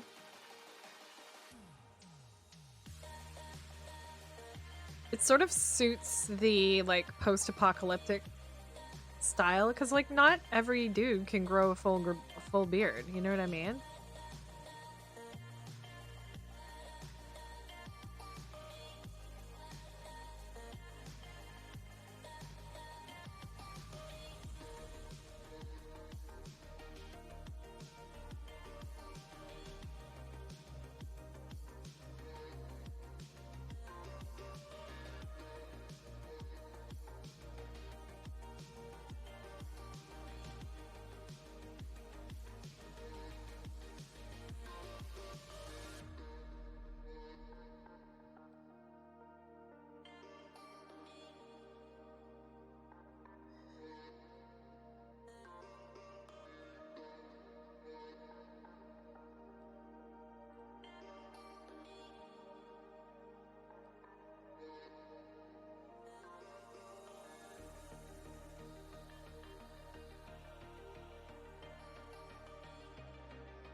Yay! See it flashed!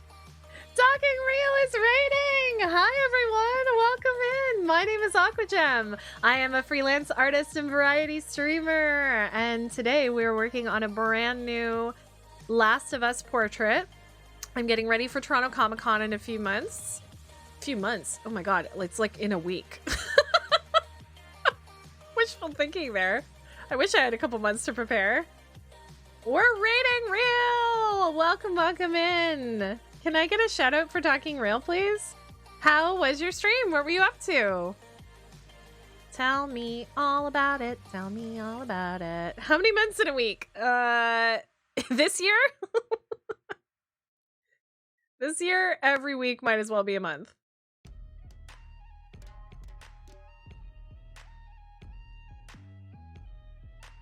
Paper Mario! Oh, that's fun.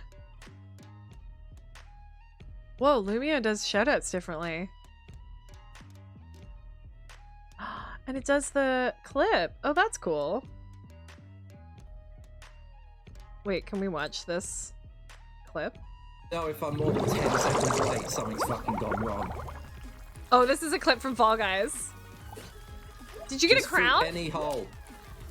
Any ring. Any ring's a ting. What's that? Ah! What? No!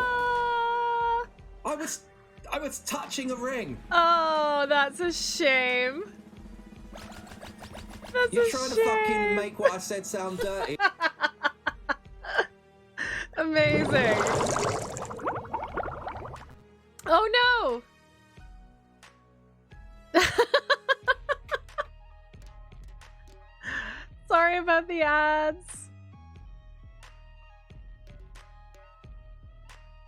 You were touching the ring!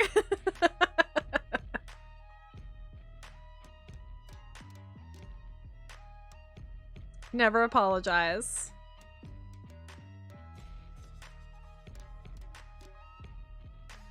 A true classic? You're like, no!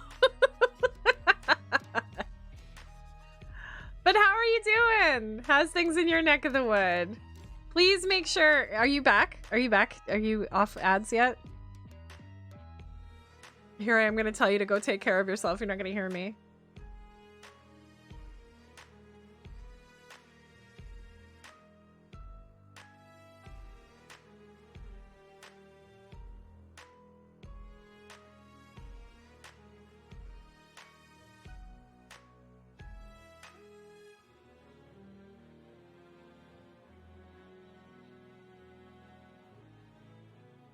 I want to make sure Talking Real is back before I tell them to get some food and water and stretch and all that jazz. Yeah, see, I've made his face too big. It's hard because he does have like a wider face, but it's not that much wider. That's probably more.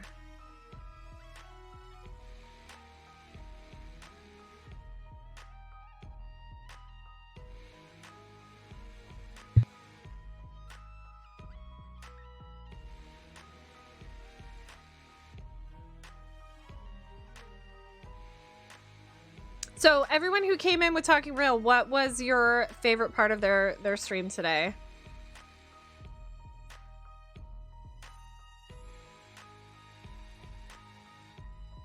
Feel free to introduce yourself, say hi. We've been talking a lot about Last of Us, but we've been talking pretty spoiler free, so probably the end of it. Oh no. No, but for real, Talking Real, please make sure you look after yourself. Go get something to eat, drink, stretch, have a wee bathroom break, whatever you need to do. And thank you for rating. I super appreciate it. Creating a full-on rave from a random sound alert. We were just... So I just set up Lumia stream because I realized the lights that I have actually do connect to it and I can control it from my Stream Deck. So I've been playing around with that. We've been playing around with different commands.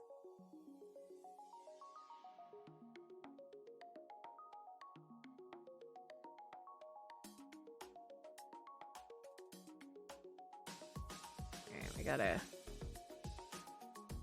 chisel this up a little bit. I made our round boy a little too round. Nothing wrong with that.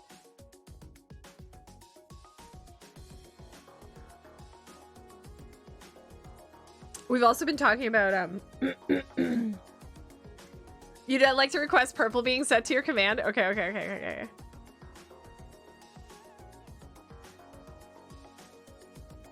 You mean when you type like your sound command?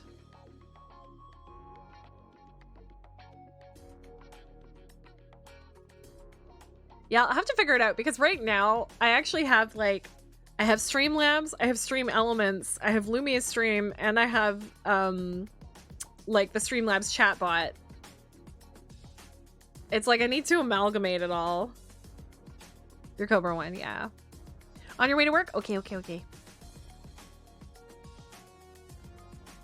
We've been talking about some of the worst bruises we've had too. Things got a little graphic in the injury. Because I was also talking about being a makeup artist and like how they've stipple latex aged Pedro Pascal for this show. And like the technique to do that and like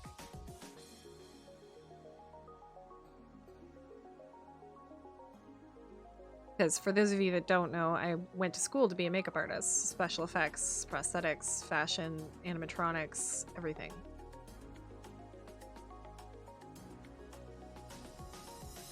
So that's part of the reason why I really love like zombie shows and shows that use a lot of practical effects, because it's an interest of mine, and it's fascinating to think about like how I would create that effect.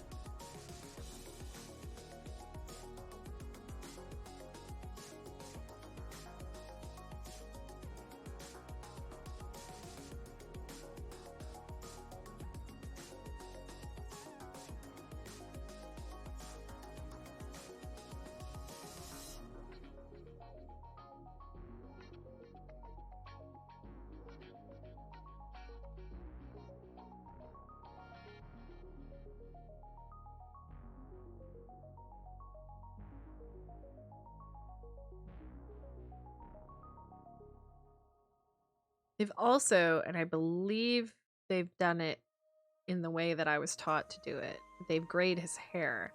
So there's a makeup you can get that is, instead of it being water-based, it's alcohol-based. So it's activated by alcohol. They actually used it, a lot of it was sort of developed and created for the Pirates of the Caribbean movies, because the actors were interacting with water so much and getting wet that, you know, they needed a makeup that would last, especially all the special effects, you know, scarring, you know, sort of veiny, bloodshot, you know, undead, all of that needed to not get washed away. So there's an alcohol-based makeup you can use, and you can actually use it on hair, so it kind of gives the sort of crispy, dried out look, but it also grays hair very well because it coats it so well. So I wouldn't be surprised if they also use that for Joel. And then, like I said, if the actor sweats or, you know, gets wet or anything like that, you don't have to worry about touch-ups.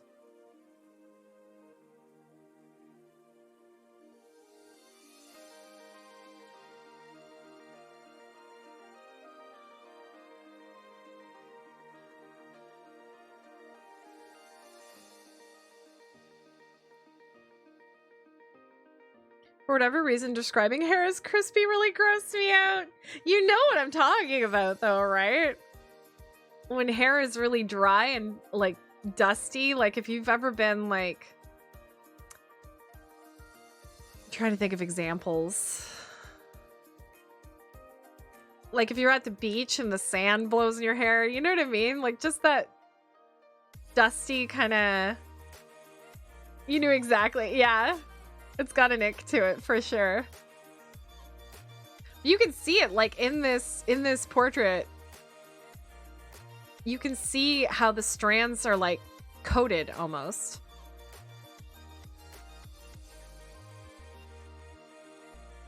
Imagine if they didn't actually use any, oops, sorry. Imagine if they didn't use any makeup on him at all and like this is actually just how he looks and he just looks, he's just covered everything up and dyed his hair and everything else. And I'm just like totally talking up my ass.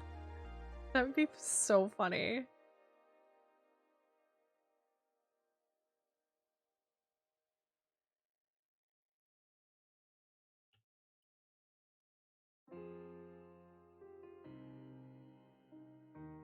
But no, I'm pretty sure, being someone who's used the products and worked in the industry and looking at him comparatively in other, you know, like I said, just day-to-day interviews outside of his Joel makeup.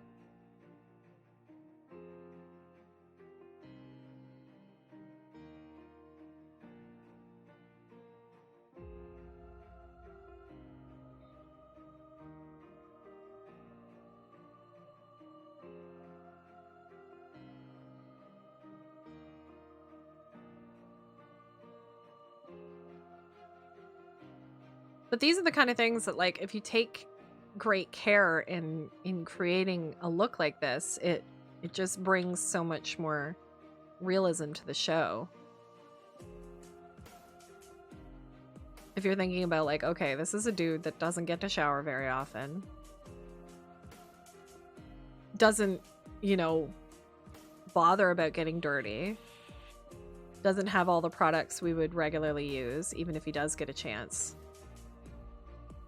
And also, he's aged up, you know?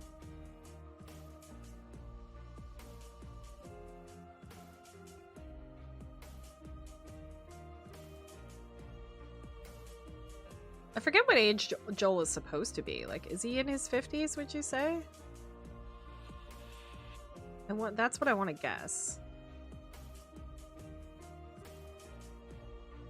Not me sticking my phone to the side of the car while I was pumping gas and almost forgetting it was there when I got into back into the car. Cobra! I love your desire to take us with you everywhere, but like, chill. Can you imagine?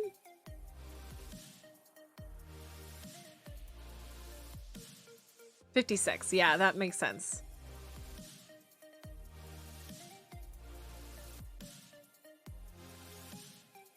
And how old's Pascal? Pedro Pascal. He's like 40s? He's got to be my age, right? Maybe a little 47. Okay, yeah. Yeah, so they aged him up a bit. Which, like, yeah.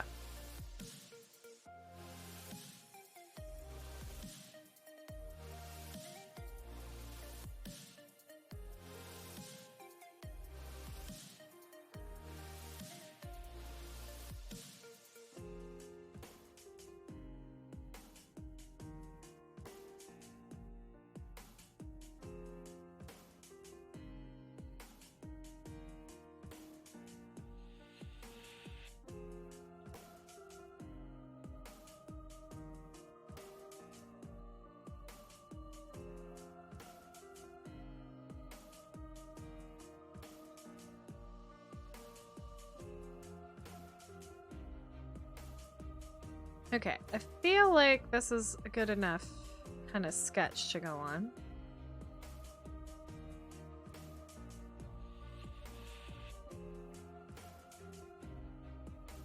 It's just...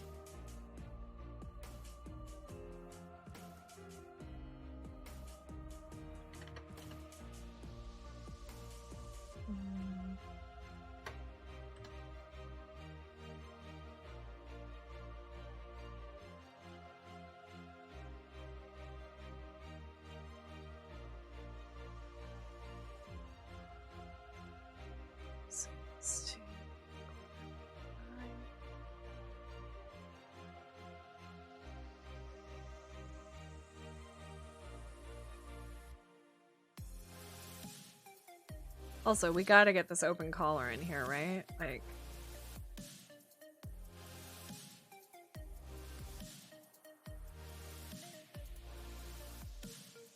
who doesn't love an open collar?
Alright.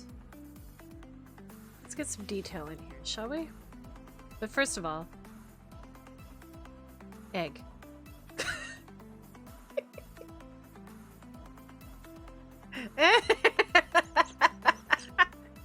I'm sorry, it makes me so happy. I don't know why it, like... I don't know why it tickles my fancy so much. It's just so perfect. Okay. Anyways. Let's blue this out.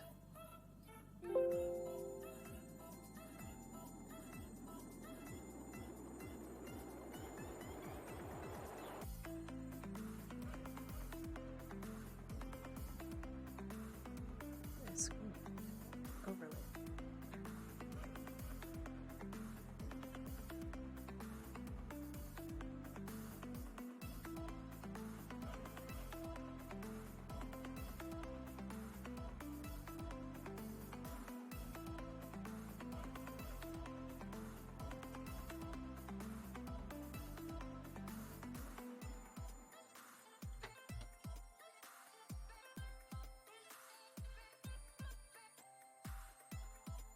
Let's see if we can get some of this detail hammered out.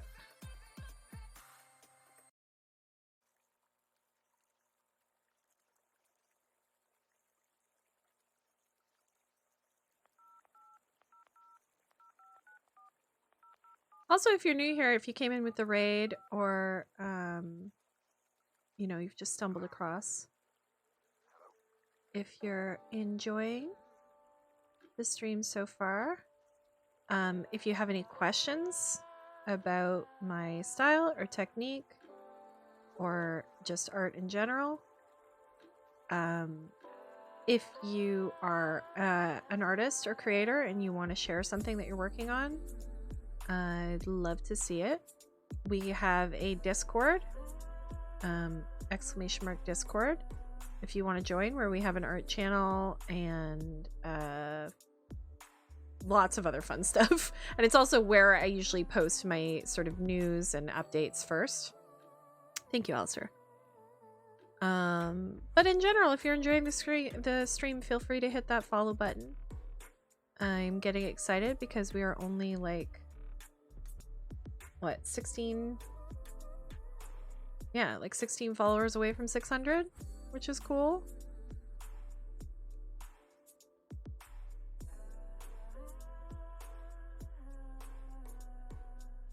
I don't think it'd be unrealistic to, like, think about hitting 750 by the end of the year, right?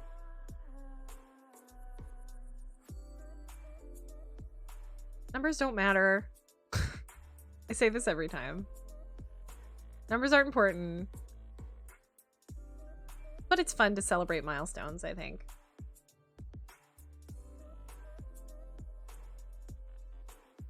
Also, for anybody new, this Friday, I am hosting a Marbles on Stream tournament. If you haven't played, you do not need to have the game to play. You just need to be in chat.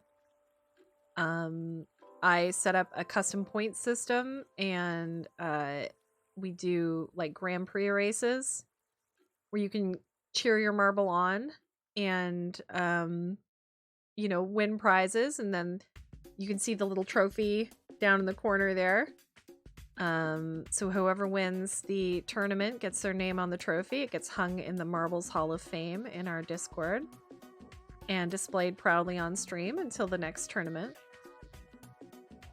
And at the end of the month, March 25th and 26th, I am hosting a 24-hour charity stream where there will be a lot of fun things going on.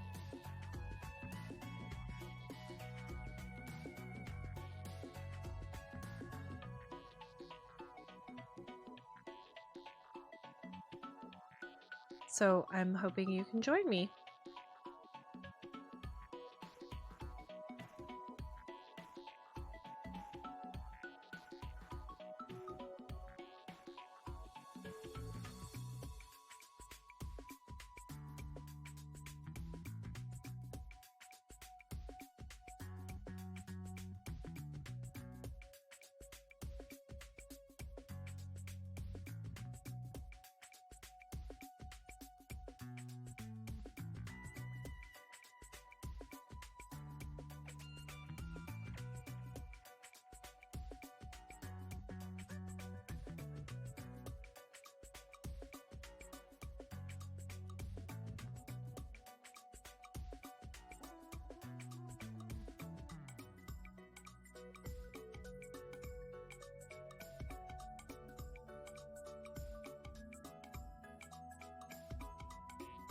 Oh, also linked at the top of the stream, pinned at the top of the chat, is a link to the newest episode of the Diecast podcast, which is a live play TTRPG Dungeons and Dragons podcast that I am a reoccurring cast member on.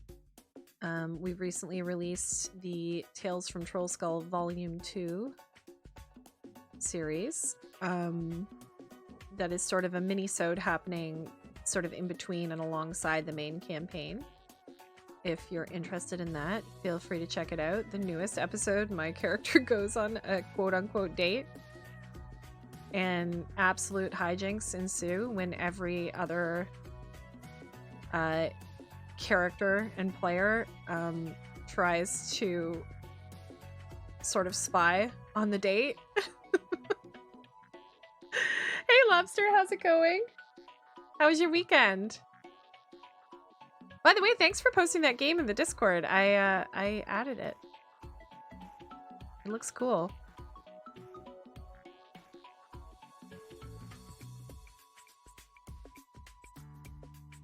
Oh, also, I requested a Steam key that is going to be available at the end of the month.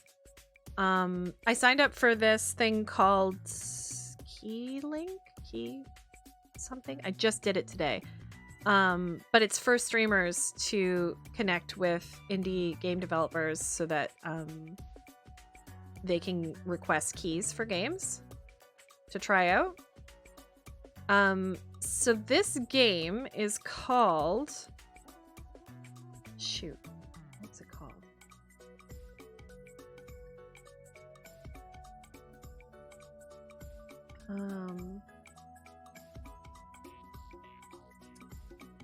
Delve, I think. No.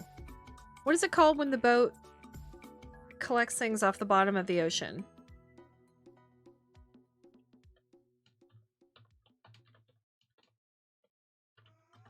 Drag?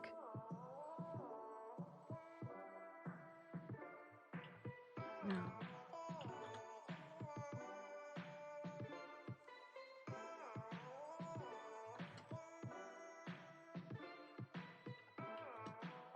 Oh my god, this is gonna drive me crazy.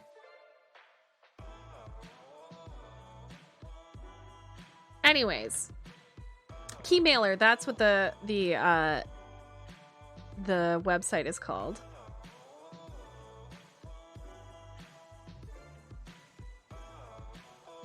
Dredge, that's the one I was looking for. It's called Dredge. So it's you own this fishing boat, and you basically... No, I haven't tried it yet. Keymailer, thank you. That is it. The game's called Dredge, and basically you are a fisherman who owns a boat, and you go out in the ocean and you dredge the bottom of the ocean, and then you bring back whatever you can to sell. And then basically as you upgrade your boat, you kind of go deeper and deeper, or you're able to go deeper and deeper, and you start collecting like eldritch horrors, and the game sort of gets weirder and darker, and it looks very fun and like low-key creepy, but not like jump scare creepy, you know what I mean? Like just fun kind of creepy.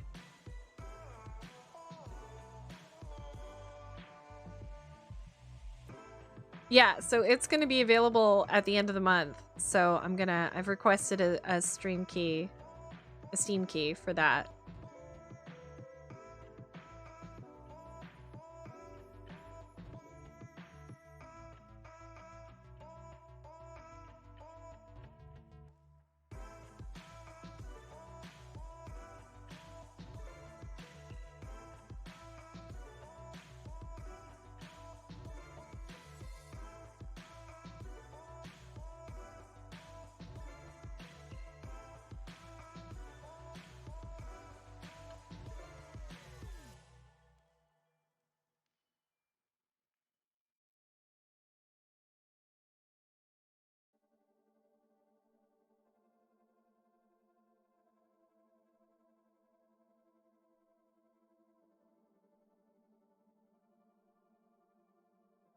I mean, like, I don't have a huge, I don't have large demographics, and I still get quite a lot of like demos and Steam keys and like keys to give away to followers. Like it's actually one of my favorite parts about it is like working with the indie game industry and helping promote games, even though I'm maybe not a great big,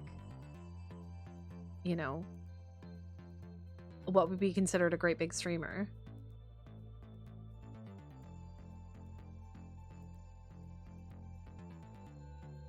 It looks like with Keymailer, you definitely have to have, there's eligibility requirements to meet. So you probably have to stream a certain amount of times. You maybe have to be an affiliate. I don't know. There may be some Steam games or some games that require more than others, and they can set the parameters. But what I've discovered is most of the time, it never hurts to ask. Usually all of the games that I've played so far, they'll have posted on Twitter like, oh, we're looking for streamers to promote, and I've just like emailed or filled out the contact information, and they've just gone ahead and added me to their list and they send me the key when it's ready,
Oh yeah, I was gonna check if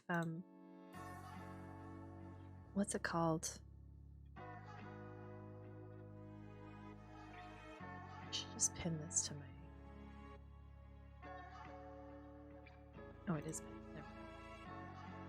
I was gonna check if there was an update for Coral Island yet. No, no update.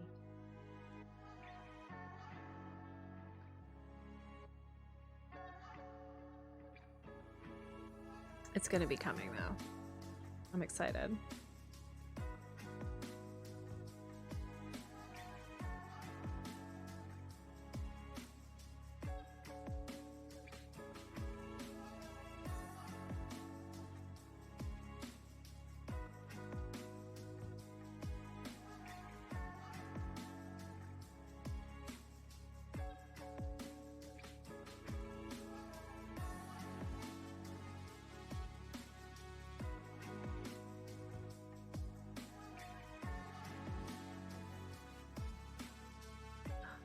Tummy.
It's Molly all curled up.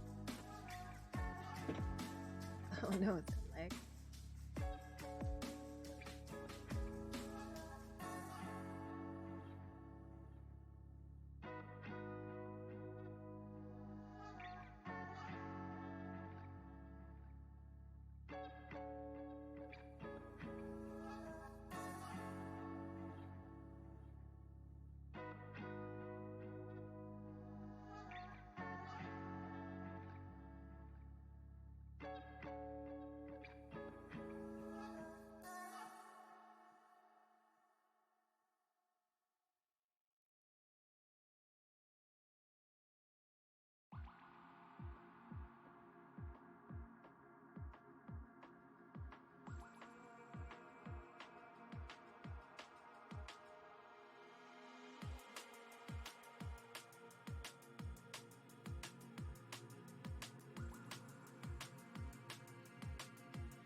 So if I do start Breath of the Wild in the 24-hour stream, I think I might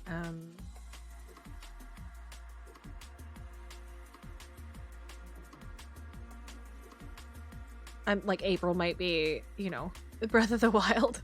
Well, especially because there's a big chunk of April that I won't be streaming.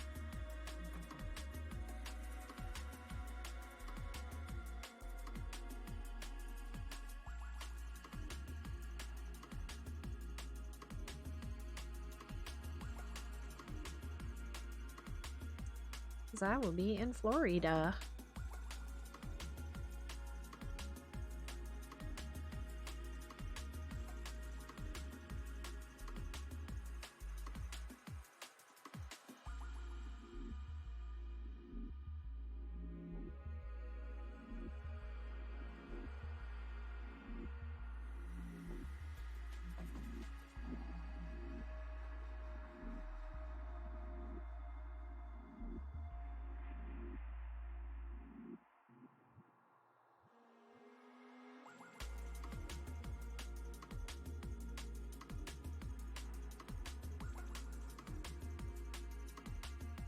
Oh wow, it's like really lagging. I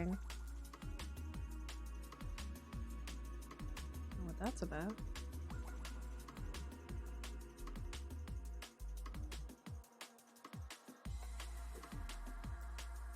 My bitrate's fine. Maybe it's just my connection with the phone.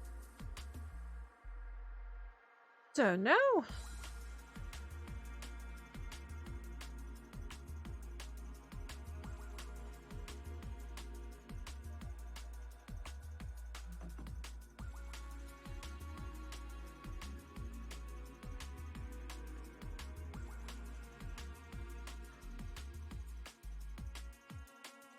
I might make a stir fry for dinner tonight. Or pierogies. I forgot I've got pierogies.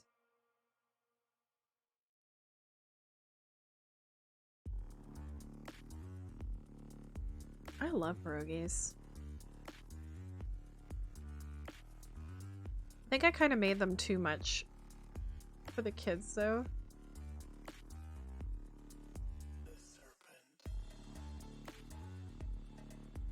You know that like one meal that your parents made way too much that you were like sick of it? So even in adulthood, you're like, oh.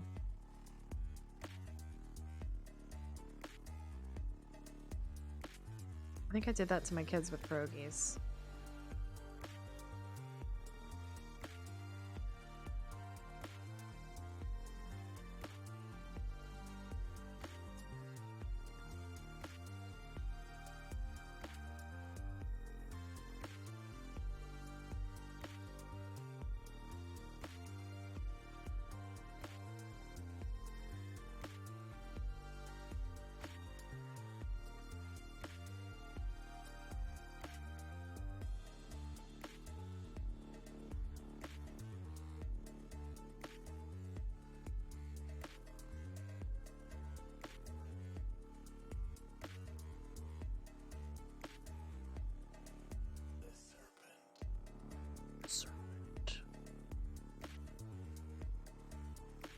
Alright, next song.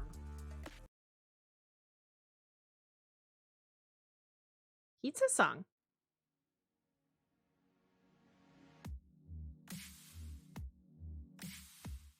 Man, now all I want is pizza.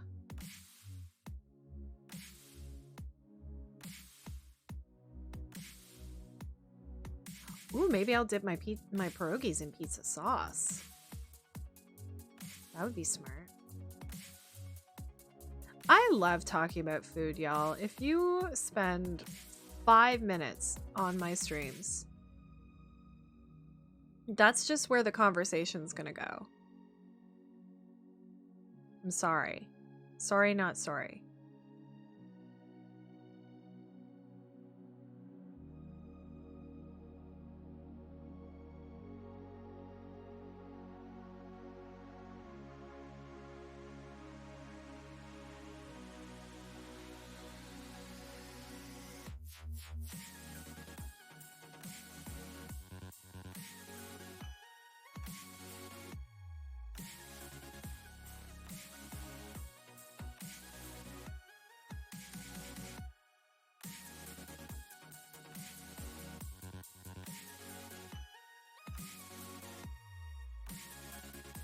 Oh, I was just like, I was talking about what I was thinking about making for dinner. By the way, Cobra, what did you get to eat? And then I was talking about dipping my pierogies in pizza sauce because I felt like pizza because this song was called Pizza Song. And then I was like, I love talking about food. I just love talking about food. And if you spend 5 minutes on my stream, we're probably going to end up having a conversation about food. And sorry, not sorry.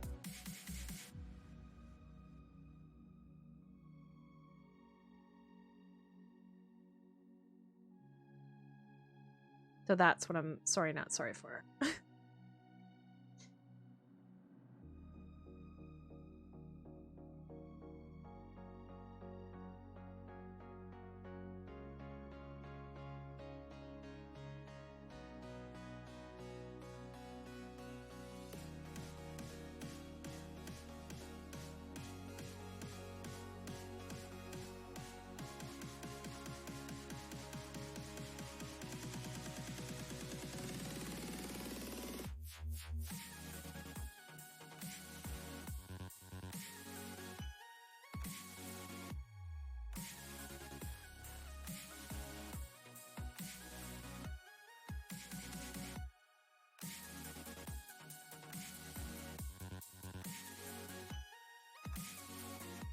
Ooh, chicken salad sandwich.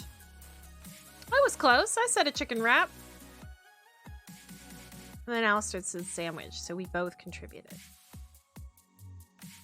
to your delicious mealtime.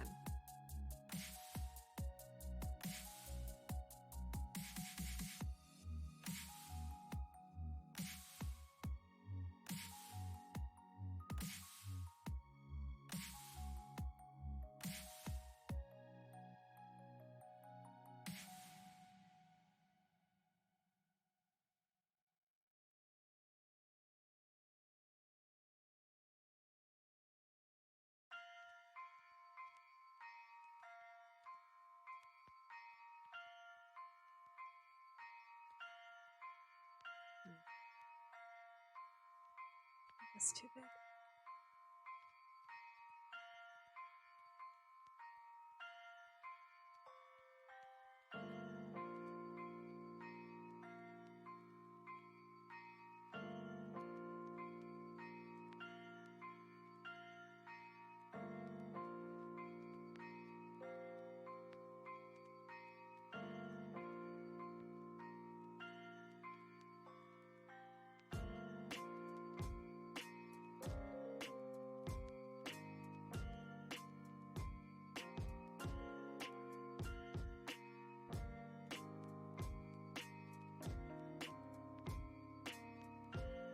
As much work as like this kind of portrait is, where there's, you know, dirt and beard stubble and hair and like wrinkles and so much texture, I think it's very rewarding to kind of fill in the details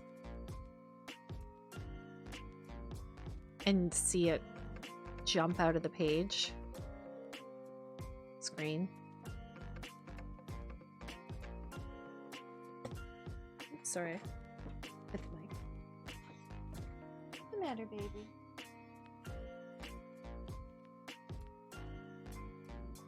Oh wow, this camera has just full on given up the goat.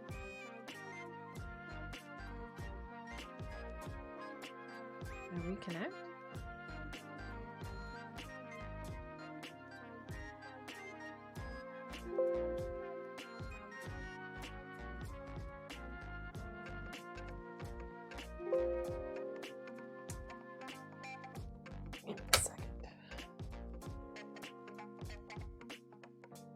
Let me close everything here and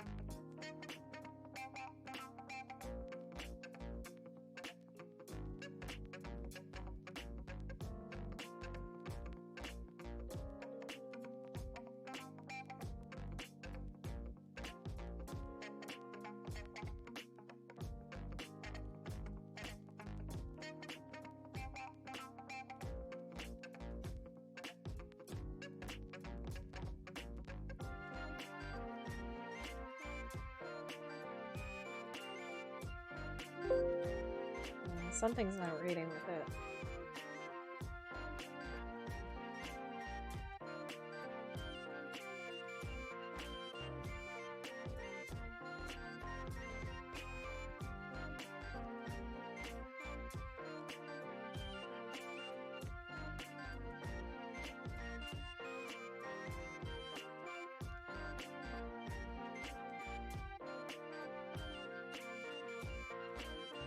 For some reason it's not like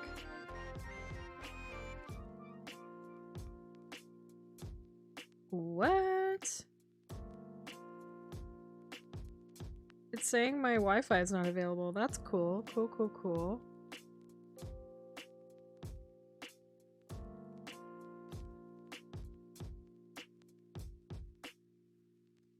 That's interesting.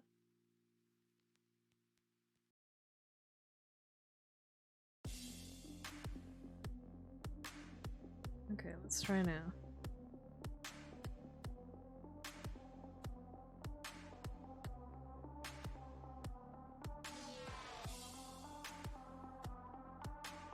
There we go. Now we'll do it.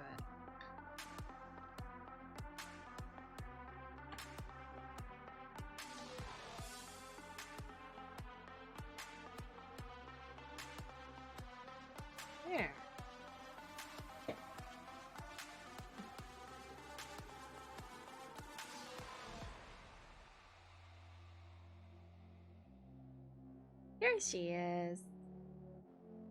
There's our gal. Hey, baby. You're so sleepy. Look at her.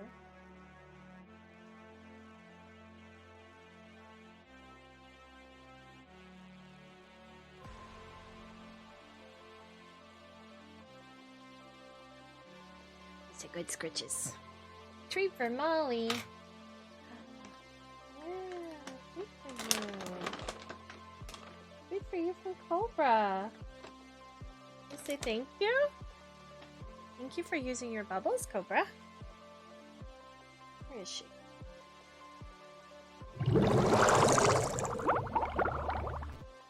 She's the star. Hey, baby. Watch when I stop petting her.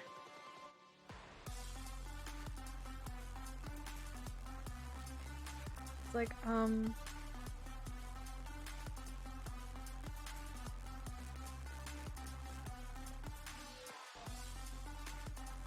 Stick a leggy out. Good girl.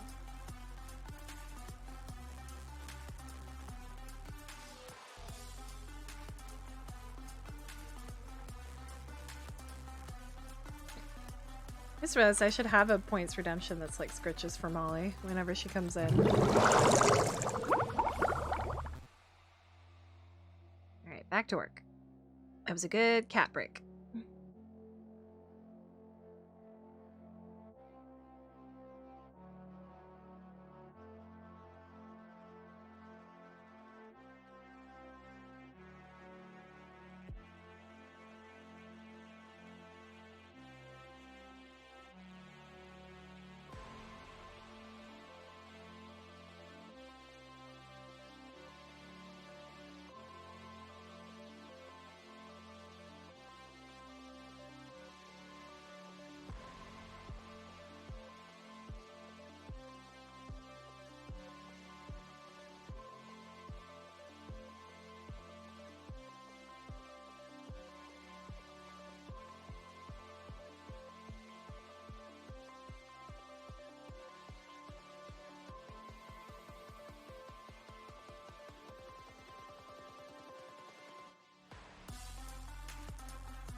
really like to get both eyes done, but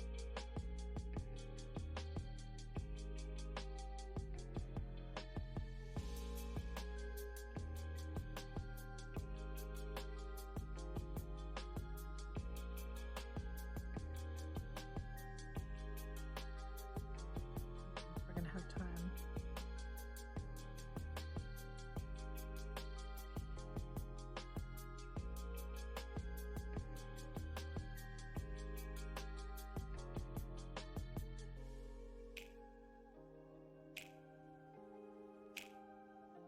Okay.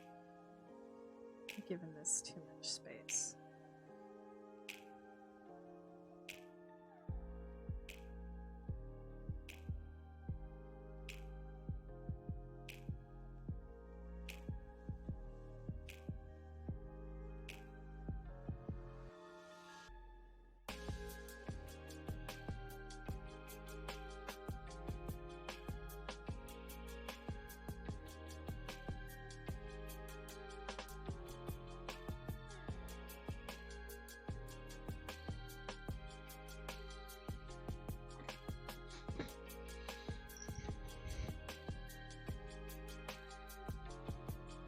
Have a good bath? Good girl.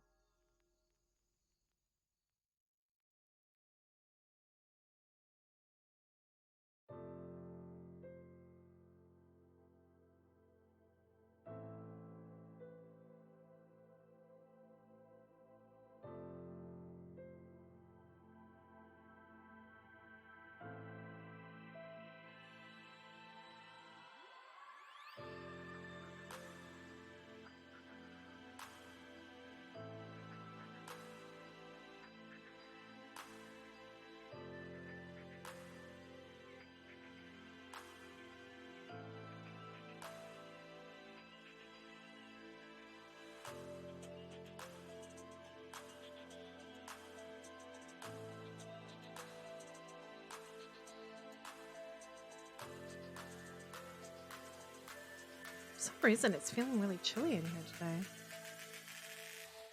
Maybe because I'm not wearing any socks.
Sometimes the bot comes in with the timed messages, and I'm so used to like reading chat, like starting to read chat out loud before I realize what's being said, that I'll almost launch into reading it, thinking it's someone's comment, and then I'll have to stop myself. And I do it like every time. Like there's not a time that I'm not like, oh. Like you could see me, you could see it pop up in the chat, and then my eyes quickly go, because I have chat in my peripheral vision, right? So that, which then it's surprising, like how do I miss messages so much? But I just always like, I don't know what because it's a block of text too, usually, because it's like, you know, either posting about links or socials or whatever.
Have any of you all seen the new Ant-Man yet?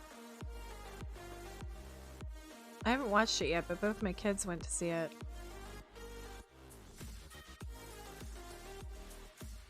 I enjoy the Ant-Man movies.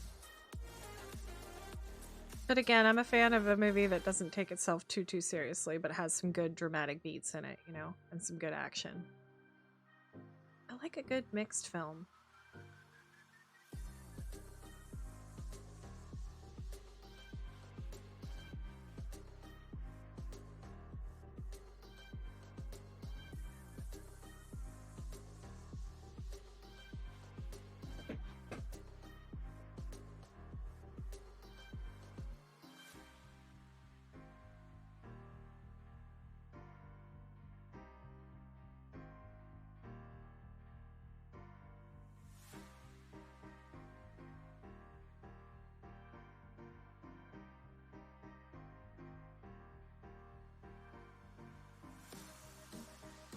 Put a global emote in front of it so you immediately recognize it. Yeah, that's true. Not yet. I don't go to the movies much anymore. I prefer going with someone so I can talk about it immediately. And I don't have a lot of movie friends. Yeah, I hear you. Well, and like, we had made it a bit of a thing to like see all the Marvel movies together. But, you know, the kids are older now and they've got friends and... You know, before we have time to kind of plan to go all together on a night that works for everybody, the kids are like, oh, my friends invited me out, so I still haven't seen Thor Love and Thunder or Wakanda Forever. I think I talked about it, but I definitely got a little marbled out. I'm certainly not feeling any rush to get caught up. Although, having said that, I'm going to be at a comic convention in a week and a half, and I know people are going to be like, have you seen it? Have you seen it? Have you seen it?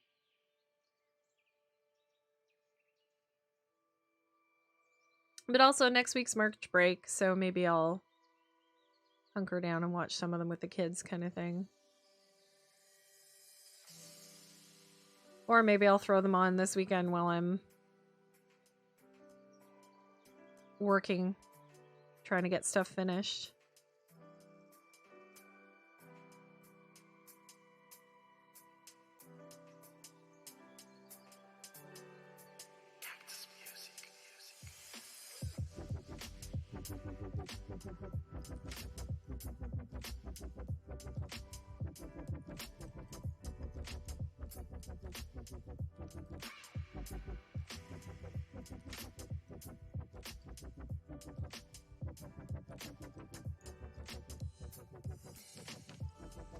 Love and Thunder is May. Yeah, that's what I've heard too. It's hard, right? Because it's like, I want to see it to get caught up, but it's hard to get enthusiastic about a movie that everyone has seen and been kind of like, meh.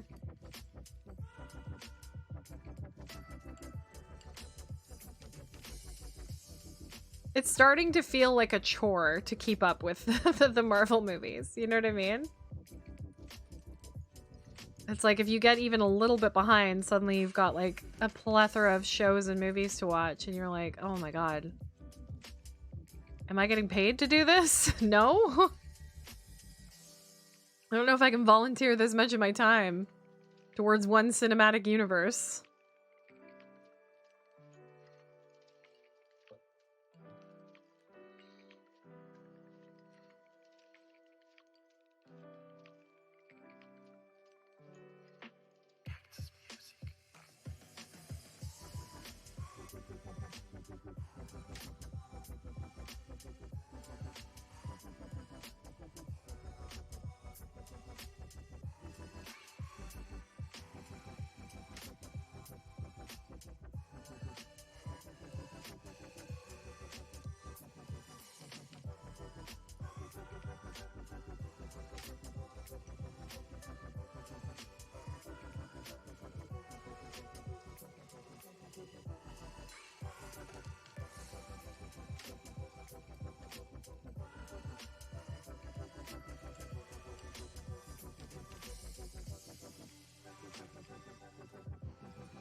question with that Pokemon community game.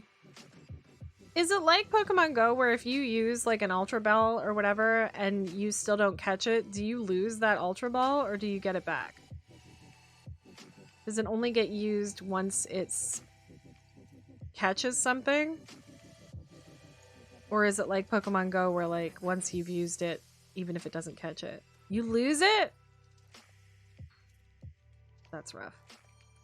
I need to check something real quick because I am very cold and I think it's something to do with a window open or something. I'm worried. So I'm gonna go BRB real quick and I will be right back. Into the comb. Loop de loop. Here we go. Here we go. Zoom. Nice, nice, nice. Ooh, we got some yeets happening here. Some little lit up yeets. Tricker yeets. Oh no, that was terrible. Everyone else is pretty following in my footsteps there, but Poppy's got a sizable lead. Rare fish on an island. So this is a big boy, and I really want an oarfish.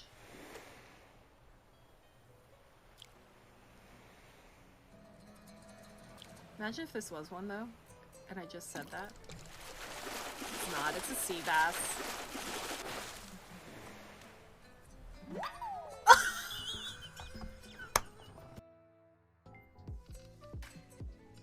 Whoa! Who did that anonymously? You guys! You guys! Anonymous just donated $160 to get us to our goal. What the hell? What the hell? We just hit our goal! Oh my god! You guys. What? That's not even funny. I don't even know who it was.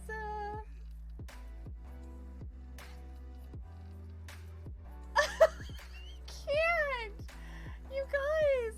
Oh my god. Thank you. Thank you, Anonymous. Thank you so much. Oh my god, I can't wait to tell them. I've been talking to Raven for like almost a... Good to go. Any more letters? What? Ooh.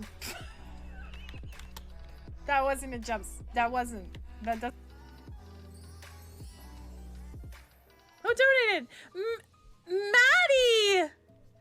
Maddie!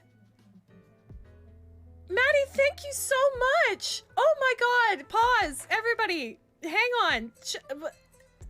Maddie just donated $100!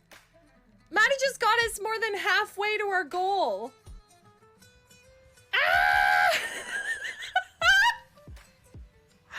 Is he even in here? Or did he just like sneak onto Twitter or something and do it? Maddie, you cheeky... I love spring. I can hear the birds chirping again. Like me, I'm chirping again. I'm a bird. Fabulous. Hands up in the air. Wave them around like you just don't care. If you want to party, let me hear you yell. Yeah, yeah, yeah. Cause we got it going on again. My original, yeah. Am I the only one? Yeah. Am I sexual? Oh my god. I thought you fell off there for a minute. My ball's a little slow. You know what, Alistair, it's alright. Everybody's balls go at different speeds. And that's just life. You're on your own journey. Wait, what does B say? Hey, cool mall times. Pretty cool mall times, yes.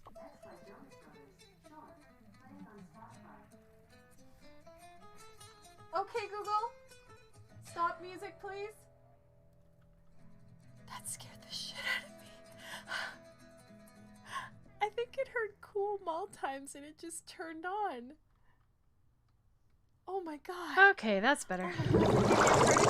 No window open, but I put on a thicker sweater.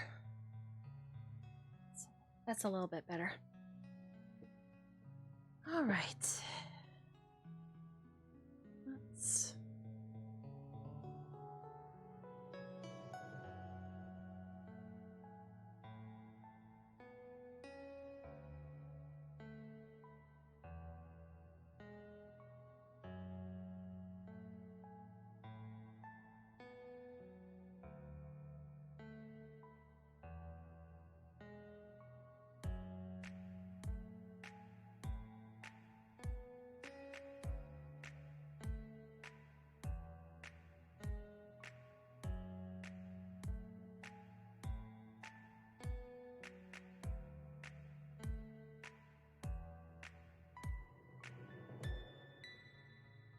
Hydrate. Hi, Shalaris. How's it going? Cheers.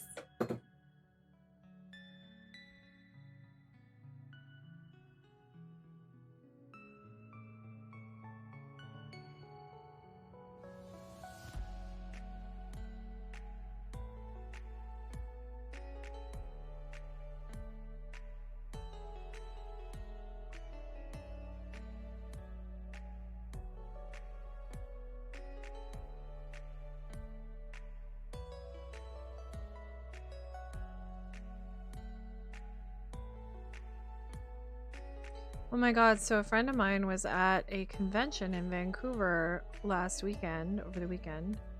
It was a furry convention called Vancouver. And some asshole, like, swatted the entire convention. Basically called in an active shooter. And they had to evacuate. Nobody knew what was going on. They were telling them to go into the hotel and then leave the hotel and then get back inside and get out. Like, it was a bit chaotic and very scary, and people who do that are horrible human beings.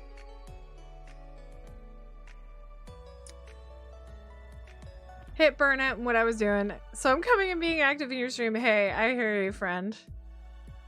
I absolutely hear you. Take a break, chill out for a bit.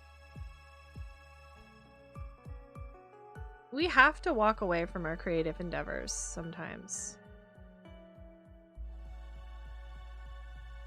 It's good to get fresh eyes on something after you've been away from it for a bit.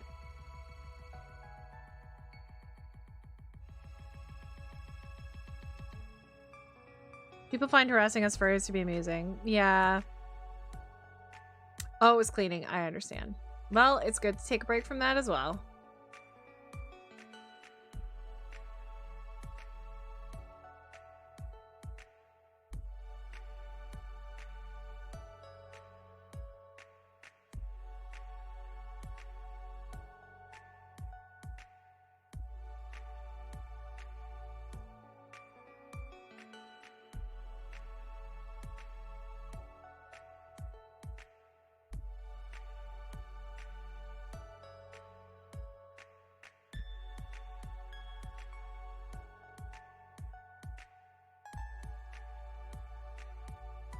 About a decade ago now, I think someone created a chlorine bomb at a furry convention in Colorado.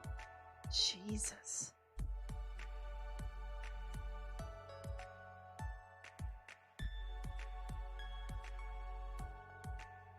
That's so messed up.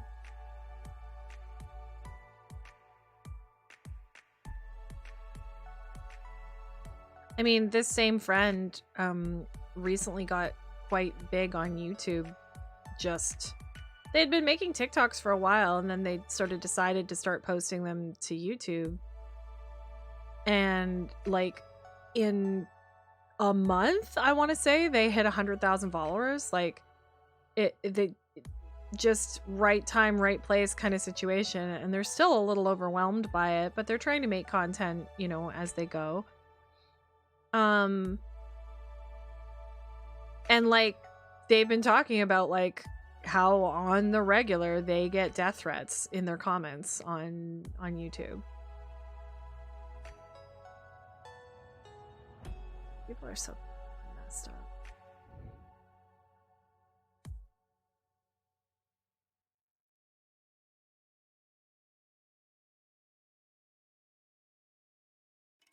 Right?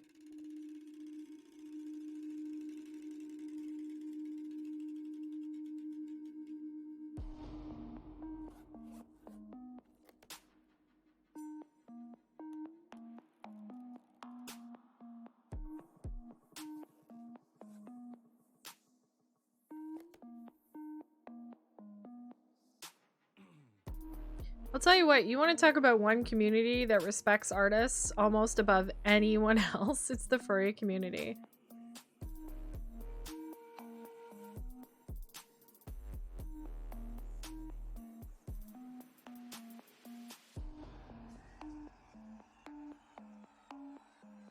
Anytime I have had friends or I myself have worked with anyone from that community, you know, either creating something or just through knowing them, it has been a pleasant, respectful experience from start to finish.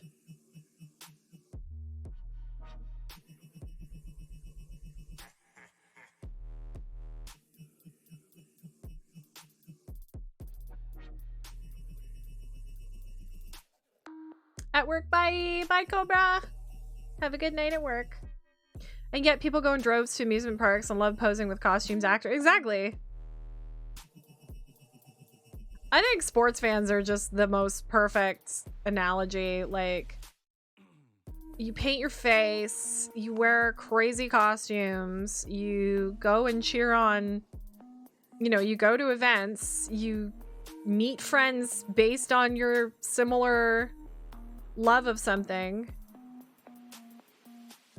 But then you want to judge other people for doing the exact same thing in just a different style? Like, give me a break.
Yeah, when we fork out thousands of dollars in fur shoots for weirdos and want to, yeah.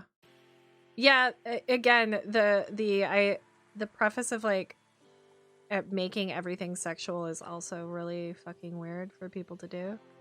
Sorry for swearing,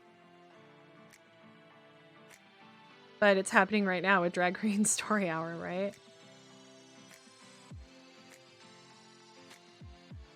Like, for some reason with ignorant people, they just automatically assume it's a sexual thing and judge based on that.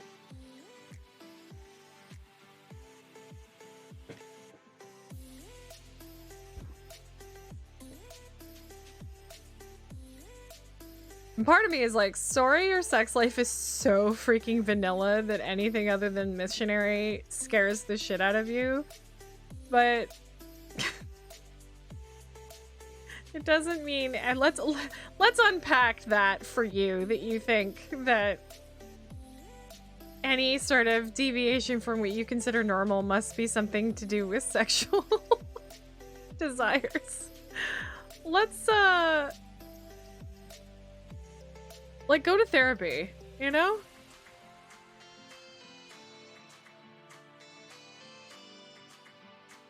I had to permit the term bend over.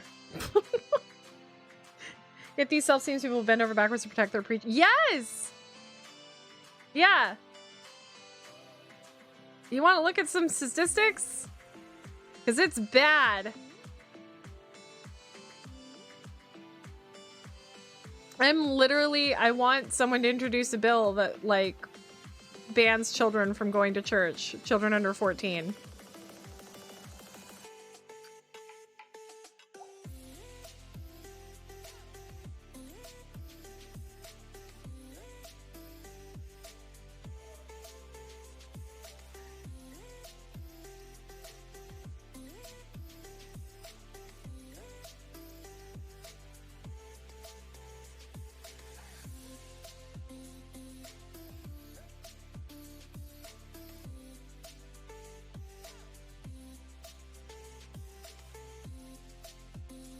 Do you know how many, this is a depressing statistics, but do you know how many churches got literally billions of dollars, and this is in the States, but I'm sure there's similar accounts in Canada, How many churches got billions of dollars in COVID relief and are currently now filing bankruptcy because they can't afford to pay the lawsuits for people who were sexually assaulted?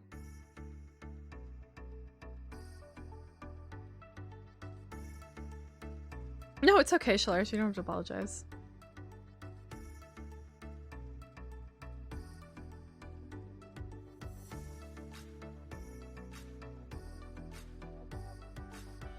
It's like, talk about spending your tax dollars on literally protecting.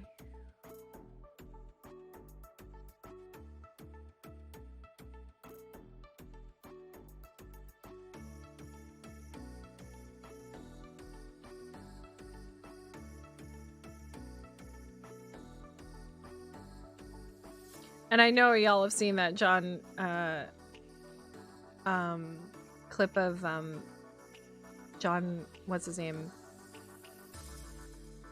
talking to that senator about like how hypocritical it is to talk about protecting children when the #1 killer in the States is guns, and they won't do anything. Will not lift a finger. Jon Stewart. Jon Stewart, actually, was what I was thinking of. But yeah, John Oliver's done a thing on it too.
Shoulder is bothering me so much.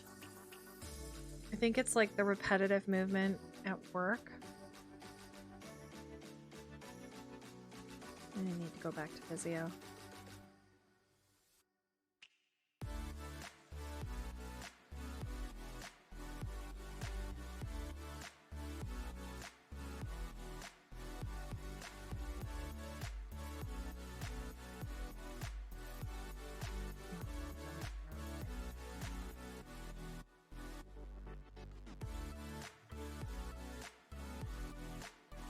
No, it connected it to the wrong one.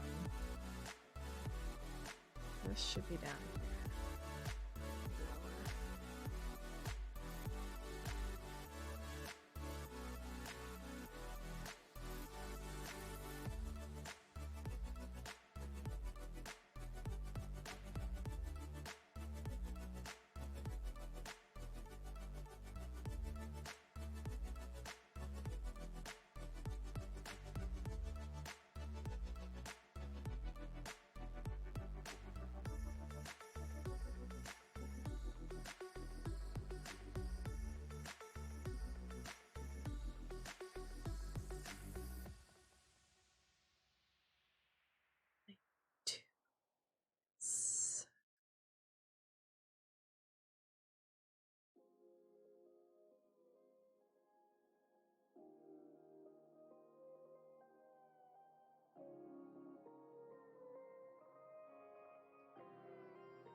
Isn't it so crazy how it comes together?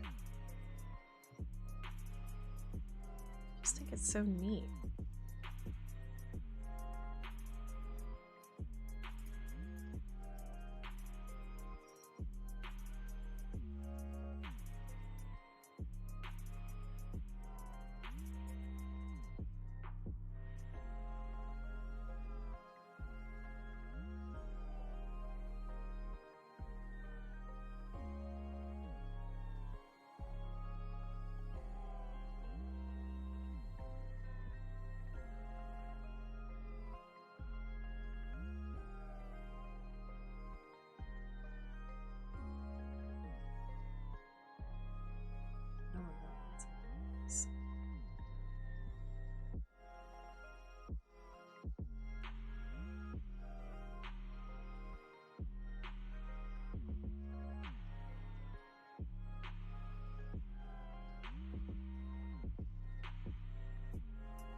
Damn. I had to do all that just to make sure I had the right spot for this little worry wrinkle in the middle of his forehead.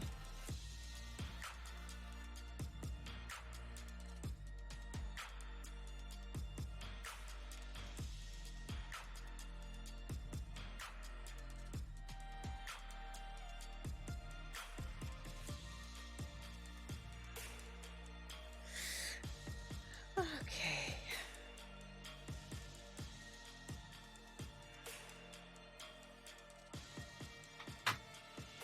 Well, I think that that's all we're gonna get done for today. Which is fine. I might work a little bit more on it off stream, and then I want to start Ellie on Thursday. So, let's see who's around to raid. Who's around to raid? Who's here?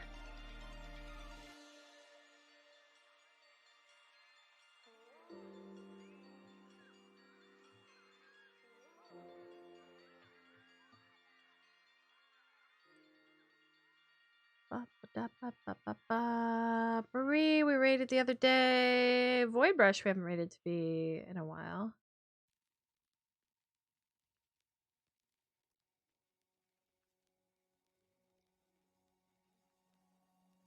What's Void Brush working on?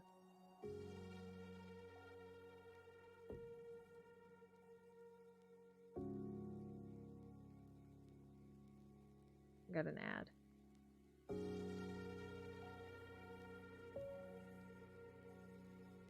Wait, what is going on? There we go. That was weird. I couldn't mute it. Yeah, let's raid Void. We're working on like a cool space thing, looks like.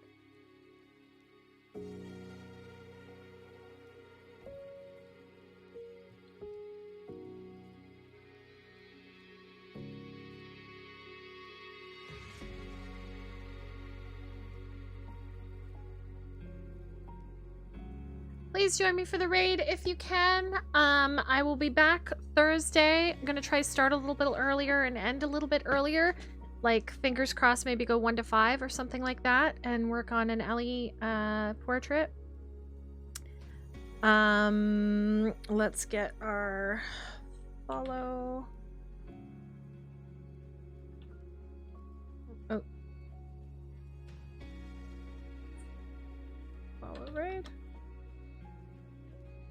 I don't reckon it. What?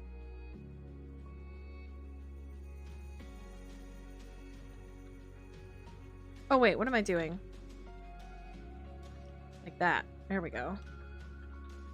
There's our messages. Copy whichever one works for you.